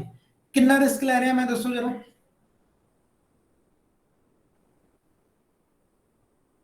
ਸਰ 3 ਰੁਪਏ। 3.5 ਰੁਪਏ, ਠੀਕ ਹੈ। ਹੁਣ ਮੈਂ 3.5 ਰੁਪਏ ਦਾ ਰਿਸਕ ਲੈ ਰਿਹਾ ਤੇ ਮੈਂ ਗੱਲ ਕੀਤੀ ਹੈ ਕਿ ਜੀ ਮੈਂ ਨਾ ਇਸ ਟ੍ਰੇਡ 'ਚ, ਜਦੋਂ ਆਪਾਂ ਗੱਲ ਕੀਤੀ ਰਿਸਕ ਪਰ ਟ੍ਰੇਡ, ਤਾਂ ਮੈਂ ਦੇਖਿਆ ਕਿ ਮੈਂ ਰਿਸਕ ਪਰ ਟ੍ਰੇਡ ਕਿੰਨਾ ਲੈ ਰਿਹਾ ਹੈਗਾ। ਮੈਂ ਕਿਹਾ ਜੀ ਮੈਂ 1000 ਰੁਪਏ ਰਿਸਕ ਲੈ ਸਕਦਾ ਵੱਧ ਤੋਂ ਵੱਧ, ਤਾਂ ਮੈਂ 1000 ਰੁਪਏ ਵੱਧ ਤੋਂ ਵੱਧ ਰਿਸਕ ਲੈ ਸਕਦਾ। ਇੱਕ ਸ਼ੇਅਰ ਪਿੱਛੇ ਮੈਨੂੰ ਕਿੰਨਾ ਵੱਧ ਤੋਂ ਵੱਧ ਲਾਸ ਹੋਵੇਗਾ, 3.5 ਰੁਪਏ, ਕਿਉਂਕਿ ਮੇਰੀ ਪੀਓਸੀ 3.5 ਰੁਪਏ ਤੇ ਹੈ, ਤੇ ਯਾਨੀ ਕਿ ਮੈਂ 285 ਸ਼ੇਅਰ ਖਰੀਦ ਸਕਦਾ, ਠੀਕ ਹੈ, ਮੈਂ 285 ਸ਼ੇਅਰ ਖਰੀਦ ਸਕਦਾ। ਪਰ ਬਾਏ ਚਾਂਸ ਹੁਣ ਜੇ ਆਪਾਂ 30 ਮਿੰਟ ਦੀ ਸਟ੍ਰੈਟਜੀ ਨਾਲ ਚਲੋ ਗੱਲ ਕਰਦੇ ਹਾਂ, ਪਹਿਲੀ ਜਿਹੜੀ ਕੈਂਡਲ ਹੈ ਉਹਦੀ ਆਪਣੀ ਐਂਟਰੀ ਦੇਖੋ ਕਿੱਥੇ ਬਣ ਰਹੀ ਹੈ। ਉਹਦੀ ਐਂਟਰੀ ਸਰ ਬਣ ਰਹੀ ਹੈ ਜੀ ਆਹ ਵਾਲੀ, ਜਿੱਥੇ ਆਪਣਾ ਕੈਂਡਲ ਦਾ ਹਾਈ ਹੈ। ਇਹ ਐਂਟਰੀ ਸਰ ਆਪਣੇ ਕੋਲੇ ਹੈਗੀ ਹੈ ਜੀ 718 ਰੁਪਏ ਤੇ। ਪੀਓਸੀ ਕਿੰਨੇ ਤੇ ਆਪਣੀ 709 ਰੁਪਏ ਤੇ। ਕਿੰਨਾ ਰਿਸਕ ਲੈ ਰਿਹਾ ਜੀ ਮੈਂ, 9 ਰੁਪਏ। 9 ਰੁਪਏ ਦਾ, ਠੀਕ ਹੈ। ਅਗੇਨ ਮੇਰੇ ਕੋਲ ਰਿਸਕ ਲੈਣ ਨੂੰ ਅਮਾਉਂਟ ਹੈ 1000 ਰੁਪਇਆ। ਹੁਣ ਜੇ ਮੈਂ 1000 ਰੁਪਏ ਤੋਂ ਵੱਧ ਤੋਂ ਵੱਧ ਰਿਸਕ ਲੈਣਾ ਤੇ 9 ਰੁਪਇਆ ਇੱਕ ਸ਼ੇਅਰ ਪਿੱਛੇ ਮੈਨੂੰ ਰਿਸਕ ਹੋ ਰਿਹਾ, ਤੇ ਮੈਂ ਕਿੰਨੇ ਸ਼ੇਅਰ ਖਰੀਦ ਸਕਦਾ, 111, ਠੀਕ ਹੈ। ਕਿੱਥੇ ਮੈਂ 285 ਸ਼ੇਅਰ ਖਰੀਦ ਸਕਦਾ ਸੀ। ਪੀਓਸੀ ਨੇੜੇ ਹੋਣ ਦਾ ਫਾਇਦਾ ਕੀ ਸੀ ਕਿ ਪੀਓਸੀ ਨੇੜੇ ਸੀ ਤੇ ਮੇਰਾ 1000 ਰੁਪਏ ਦੀ ਲਾਸ ਹੋਣਾ ਸੀ, ਪਰ ਸ਼ੇਅਰ ਹੋਣੇ ਸੀ 285। ਹੁਣ ਪੀਓਸੀ ਦੂਰ ਹੋ ਗਈ, ਠੀਕ ਹੈ, ਤੇ ਉਹਦੇ ਨਾਲ ਹੋਇਆ ਕਿ ਮੇਰਾ ਰਿਸਕ ਵੱਧ ਗਿਆ, 9 ਰੁਪਏ ਪਰ ਸ਼ੇਅਰ ਹੋ ਗਿਆ। ਹੁਣ ਜਿਹੜੇ ਮੇਰੇ ਕੋਲੇ ਮੇਰੇ ਕੋਲੇ ਪੋਜੀਸ਼ਨਿੰਗ ਆਈ, ਯਾਨੀ ਕਿ ਮੈਂ ਵੱਧ ਤੋਂ ਵੱਧ 111 ਸ਼ੇਅਰ ਲੈ ਸਕਦਾ ਜੀ, ਜੇ ਮੈਂ 1000 ਰੁਪਏ ਕਮਾਉਣਾ ਹੋਵੇ, ਇਦੋਂ ਵੱਧ ਨਹੀਂ ਲੈ ਸਕਦਾ। ਤਾਂ ਇਹ ਫਰਕ ਹੁੰਦਾ ਸਰ ਪੀਓਸੀ ਦਾ ਨੇੜੇ ਹੋਣ ਦਾ ਤੇ ਦੂਰ ਹੋਣ ਦਾ। ਤਾਂ ਹੁਣ ਦੱਸੋ ਵੀ ਜਿਹੜੀ ਪੀਓਸੀ ਨੇੜੇ ਹੋਣੀ ਚੰਗੀ ਹੈ ਐਂਟਰੀ ਦੇ, ਕਿ ਦੂਰ ਹੋਣੀ ਚੰਗੀ ਹੈ? ਸਰ ਨੇੜੇ ਆਬਵੀਅਸ ਪੀਓਸੀ ਨੇੜੇ ਹੋਣੀ ਚੰਗੀ ਹੈ। ਇਹੀ ਚੀਜ਼ ਸਰ ਆਪਾਂ ਕੀਤੀ ਸੀ ਕਿ ਪੀਓਸੀ ਜਿੰਨੀ ਤੁਹਾਡੇ ਐਂਟਰੀ ਲੈਵਲ ਦੇ ਨੇੜੇ ਹੋਏਗੀ, ਤੁਹਾਡਾ ਰਿਸਕ ਡਿਫਾਈਨ ਹੈ ਕਿ ਤੁਸੀਂ 1000 ਰੁਪਏ ਹੀ ਲੈਣਾ ਹੈ, ਪਰ ਕਿੱਥੇ ਤੁਸੀਂ 285 ਸ਼ੇਅਰ ਲੈ ਰਹੇ ਸੀ, ਕਿੱਥੇ ਤੁਹਾਨੂੰ 111 ਸ਼ੇਅਰ ਹੀ ਲੈਣੇ ਪਏ। ਹੁਣ ਮੰਨ ਲਓ ਤੁਹਾਡਾ ਸ਼ੇਅਰ 10 ਰੁਪਏ ਵੱਧ ਵੀ ਜਾਂਦਾ ਹੈ, ਠੀਕ ਹੈ, ਟ੍ਰੇਡ ਵਧੀਆ ਹੋਇਆ, 10 ਰੁਪਏ ਵੱਧ ਵੀ ਗਿਆ, ਤੁਸੀਂ 285 ਸ਼ੇਅਰ ਲਏ ਹੋਏ ਸੀ, ਉਹ 10 ਰੁਪਏ ਵੱਧ ਗਏ, ਕਿੰਨਾ ਪ੍ਰੋਫਿਟ ਹੋ ਗਿਆ? 3000 ਰੁਪਏ ਪ੍ਰੋਫਿਟ ਹੋਇਆ। ਤੁਸੀਂ 111 ਸ਼ੇਅਰ ਲਏ ਹੋਏ ਆ, ਉਹ ਵੀ 10 ਰੁਪਏ ਵਧੇ, ਪਰ ਉੱਥੇ ਤੁਹਾਨੂੰ ਪ੍ਰੋਫਿਟ ਕਿੰਨਾ ਹੋਇਆ? ਸਿਰਫ 1100 ਰੁਪਏ ਪ੍ਰੋਫਿਟ ਹੋਇਆ। ਤਾਂ ਇਹ ਫਰਕ ਪੈ ਜਾਂਦਾ, ਆਪਣੀ ਪੋਜੀਸ਼ਨਿੰਗ ਚੇਂਜ ਹੋ ਜਾਂਦੀ ਹੈ। ਸ਼ੇਅਰ ਉਹਨੇ ਹੀ ਚੱਲਿਆ, ਉਹਨੇ ਤਾਂ ਆਪਾਂ ਨੂੰ ਟਾਰਗੇਟ 10 ਰੁਪਏ ਦਿੱਤੇ ਆ, ਪਰ ਜਦੋਂ ਜਦੋਂ ਪੀਓਸੀ ਨੇੜੇ ਹੋਏਗੀ ਨਾ, ਇੱਕ ਤਾਂ ਰਿਸਕ ਰਿਵਾਰਡ ਰੇਸ਼ੋ ਵਧੀਆ ਬਣ ਜਾਏਗਾ। ਹੁਣ ਜੇ ਆਪਾਂ 9 ਰੁਪਏ ਦਾ ਲੈ ਕੇ ਚੱਲਦੇ ਹਾਂ ਰਿਸਕ, ਸ਼ੇਅਰ ਚੱਲ ਗਿਆ 10 ਰੁਪਏ, ਤਾਂ ਆਲਮੋਸਟ ਇੱਕ ਰਿਵਾਰਡ ਇੱਕ ਹੋ ਗਿਆ, ਇੱਕ ਰੇਸ਼ੋ ਇੱਕ ਹੋ ਗਈ। ਜਦੋਂ ਆਪਣੇ ਕੋਲੇ 4 ਰੁਪਏ ਸੀਗੇ, ਆਪਣਾ ਸ਼ੇਅਰ ਚੱਲਿਆ 10 ਰੁਪਏ, ਤਾਂ ਰਿਸਕ ਰਿਵਾਰਡ ਰੇਸ਼ੋ ਕੀ ਹੋ ਗਈ? 1 ਰੇਸ਼ੋ 2.5 ਹੋ ਗਈ। ਬਸ ਇਹ ਫਰਕ ਹੈ। ਜਿੰਨਾ ਐਂਟਰੀ ਲੈਵਲ ਦੇ ਨੇੜੇ ਪੀਓਸੀ ਹੋਏਗੀ, ਉਹਨੂੰ ਆਪਾਂ ਵਧੀਆ ਮੰਨਦੇ ਆ। ਉਹਦੇ ਬਿਹਾਫ ਤੇ ਆਪਾਂ ਪੈਸੇ ਕਿੰਨੇ ਕਮਾਉਣੇ ਉਹ ਆਪਾਂ ਨੂੰ ਪਤਾ ਹੈ। ਆਪਾਂ 1000 ਰੁਪਏ ਦਾ ਰਿਸਕ ਲੈਣਾ ਉਹ ਆਪਾਂ ਨੂੰ ਪਤਾ ਹੈ, ਆਪਾਂ 500 ਰੁਪਏ ਦਾ ਰਿਸਕ ਲੈਣਾ ਉਹ ਆਪਾਂ ਨੂੰ ਪਤਾ ਹੈ। ਬਸ ਪੀਓਸੀ ਨੇੜੇ ਹੋਣ ਦਾ ਫਾਇਦਾ ਹੋ ਜਾਂਦਾ ਆਪਾਂ ਨੂੰ। ਸਮਝ ਆ ਗਈ ਜੀ? ਹਾਂਜੀ ਠੀਕ ਹੈ ਜੀ। ਫਿਰ ਅੱਜ ਦੇ ਲਾਸਟ ਡੇ ਆ, ਆਪਾਂ ਸੈਸ਼ਨ ਇੱਥੇ ਐਂਡ ਕਰਦੇ ਹਾਂ। ਕੁਲਵਿੰਦਰ ਜੀ ਤੁਸੀਂ ਆਪਦਾ ਸਪੀਕਰ ਬੰਦ ਕਰੋ। ਸਰ ਮੈਂ ਇੱਕ ਕੁਐਸਚਨ ਰਿਕੁਐਸਟ ਕਰਨੀ ਸੀਗੀ ਸਰ, ਉਹ ਵੀਡੀਓ ਹੀ ਰੂਟ ਪਾ ਦਿਓ ਸਰ, ਉਹ ਵਾਲੀ ਨਾ ਜੀ, ਹਾਂਜੀ ਸਰ ਪਾਉਂਗਾ, ਪ੍ਰੋਫਿਟ ਪਲਾਨ। ਠੀਕ ਹੈ thank you. Okay sir, happy trading to all of you. ਹੁਣ ਕਰਾਂ ਜਲਦੀ ਪ੍ਰੋਫਿਟ ਕੱਢੋ, ਸਕਰੀਨਸ਼ਾਟ ਮੇਰੇ ਨਾਲ ਸ਼ੇਅਰ ਕਰੋ ਤੇ ਆਪਾਂ ਵੀ ਸਟੋਰੀਆਂ ਪਾਈਏ ਅੱਗੇ ਤੁਹਾਡੇ ਪ੍ਰੋਫਿਟ ਦੀਆਂ। ਠੀਕ ਹੈ, ਕਦੇ ਵੀ ਕੋਈ ਪ੍ਰੋਬਲਮ ਹੁੰਦੀ ਹੈ, ਯੂ ਆਰ ਮੋਸਟ ਵੈਲਕਮ, ਜਦੋਂ ਮਰਜ਼ੀ ਫੋਨ ਕਰੋ। ਕੋਈ ਆਪਾਂ ਜੇ ਆਪਣੇ ਵੱਲੋਂ ਕੋਈ ਨਵੀਂ ਸਟ੍ਰੈਟਜੀ ਹੁੰਦੀ ਹੈ, ਆਪਾਂ ਉਹ ਵੀ ਤੁਹਾਨੂੰ ਦੱਸਾਂਗੇ, ਕੋਈ ਗੱਲ ਨਹੀਂ। ਠੀਕ ਹੈ, ਇਹ ਨਹੀਂ ਕਿ ਵੀ ਜਿੰਨਾ ਤੁਹਾਨੂੰ ਦੱਸਦਾ ਅਸੀਂ ਕੱਲ ਨੂੰ ਕੋਈ ਵੀ ਨਵੀਂ ਸਟ੍ਰੈਟਜੀ ਲੈ ਕੇ ਆਉਂਦੇ ਆ, ਕੱਲ ਨੂੰ ਕੋਈ ਨਵਾਂ ਕੋਰਸ ਲੈ ਕੇ ਆਉਂਦੇ, ਜਿਵੇਂ ਆਪਣਾ ਆਪਸ਼ਨ ਦਾ ਕੋਰਸ ਹੈਗਾ, ਆਪਾਂ ਆਪਸ਼ਨ ਕਰਵਾ ਰਹੇ ਹਾਂ, ਠੀਕ ਹੈ, ਆਪਸ਼ਨ 'ਚ ਕੁਝ ਨਵਾਂ ਕਰਕੇ ਲੈ ਕੇ ਆਉਂਦੇ ਆ, ਜਾਂ ਕੋਈ ਨਵੀਂ ਸਟ੍ਰੈਟਜੀ ਇਕੁਇਟੀ ਦੀ ਲੈ ਕੇ ਆਉਂਦੇ ਆ, ਤਾਂ ਆਪਣੀ ਸਰ ਲਾਈਫ ਟਾਈਮ ਦਾ ਮਤਲਬ ਹੀ ਇਹ ਸੀਗਾ ਕਿ ਇਹ ਨਹੀਂਗਾ ਜੀ ਤੁਹਾਨੂੰ ਅੱਜ ਜਿੰਨਾ ਸਿਖਾਤਾ ਉਹਦਾ ਜੀ ਨਵਾਂ ਸੀ ਦੂਜਾ ਨੂੰ ਸਿਖਾਵਾਂਗੇ। ਇਕੁਇਟੀ 'ਚ ਕੁਝ ਵੀ ਨਵਾਂ ਆਏਗਾ ਉਹ ਤੁਹਾਨੂੰ ਮਿਲੂਗਾ, ਬੇਫਿਕਰ ਹੋ। ਠੀਕ ਹੈ, ਚਾਹੇ ਆਪਾਂ ਸਾਰੇ ਬੱਚਿਆਂ ਨੂੰ ਬੈਚ ਇਕੱਠਾ ਕਰਕੇ ਦੇ ਦਈਏ ਜਾਂ ਕੋਈ ਡਾਊਟ ਸੈਸ਼ਨ ਰੱਖ ਲਈਏ, ਤੁਸੀਂ ਤੁਹਾਡਾ ਇਕੱਲਾ ਕੋਈ ਪਰਸਨਲ ਡਾਊਟ ਹੈ ਤੁਸੀਂ ਵੈਸੇ ਮੈਨੂੰ ਫੋਨ ਕਰ ਲਓ। ਅਦਰਵਾਈਜ਼ ਜੇ ਕੋਈ ਇਹੋ ਜਿਹੀ ਚੀਜ਼ ਅਸੀਂ ਦੇਖਦੇ ਹਾਂ ਕਿ ਜਿਹੜੀ ਸਾਰਿਆਂ ਨੂੰ ਦੇਣੀ ਹੈ, ਤਾਂ ਫਿਰ ਆਪਾਂ ਕੋਈ ਵੀ ਉਹਦਾ ਇੱਕ ਕਲਾਸ ਕਿਸੇ ਦਿਨ ਲਾ ਲਾਂਗੇ, ਕੋਈ ਨਵੀਂ ਸਟ੍ਰੈਟਜੀ ਬਣਦੀ ਹੈ, ਕੁਝ ਵੀ ਹੁੰਦਾ ਆਪਾਂ ਤੁਹਾਨੂੰ ਦੇਵਾਂਗੇ। ਠੀਕ ਹੈ ਜੀ, ਸਤਿ ਸ਼੍ਰੀ ਅਕਾਲ। ਠੀਕ ਹੈ ਭਾਜੀ, ਸਤਿ ਸ਼੍ਰੀ ਅਕਾਲ। ਓਕੇ ਜੀ। ਠੀਕ ਹੈ ਭਾਈ, ਸਤਿ ਸ਼੍ਰੀ ਅਕਾਲ।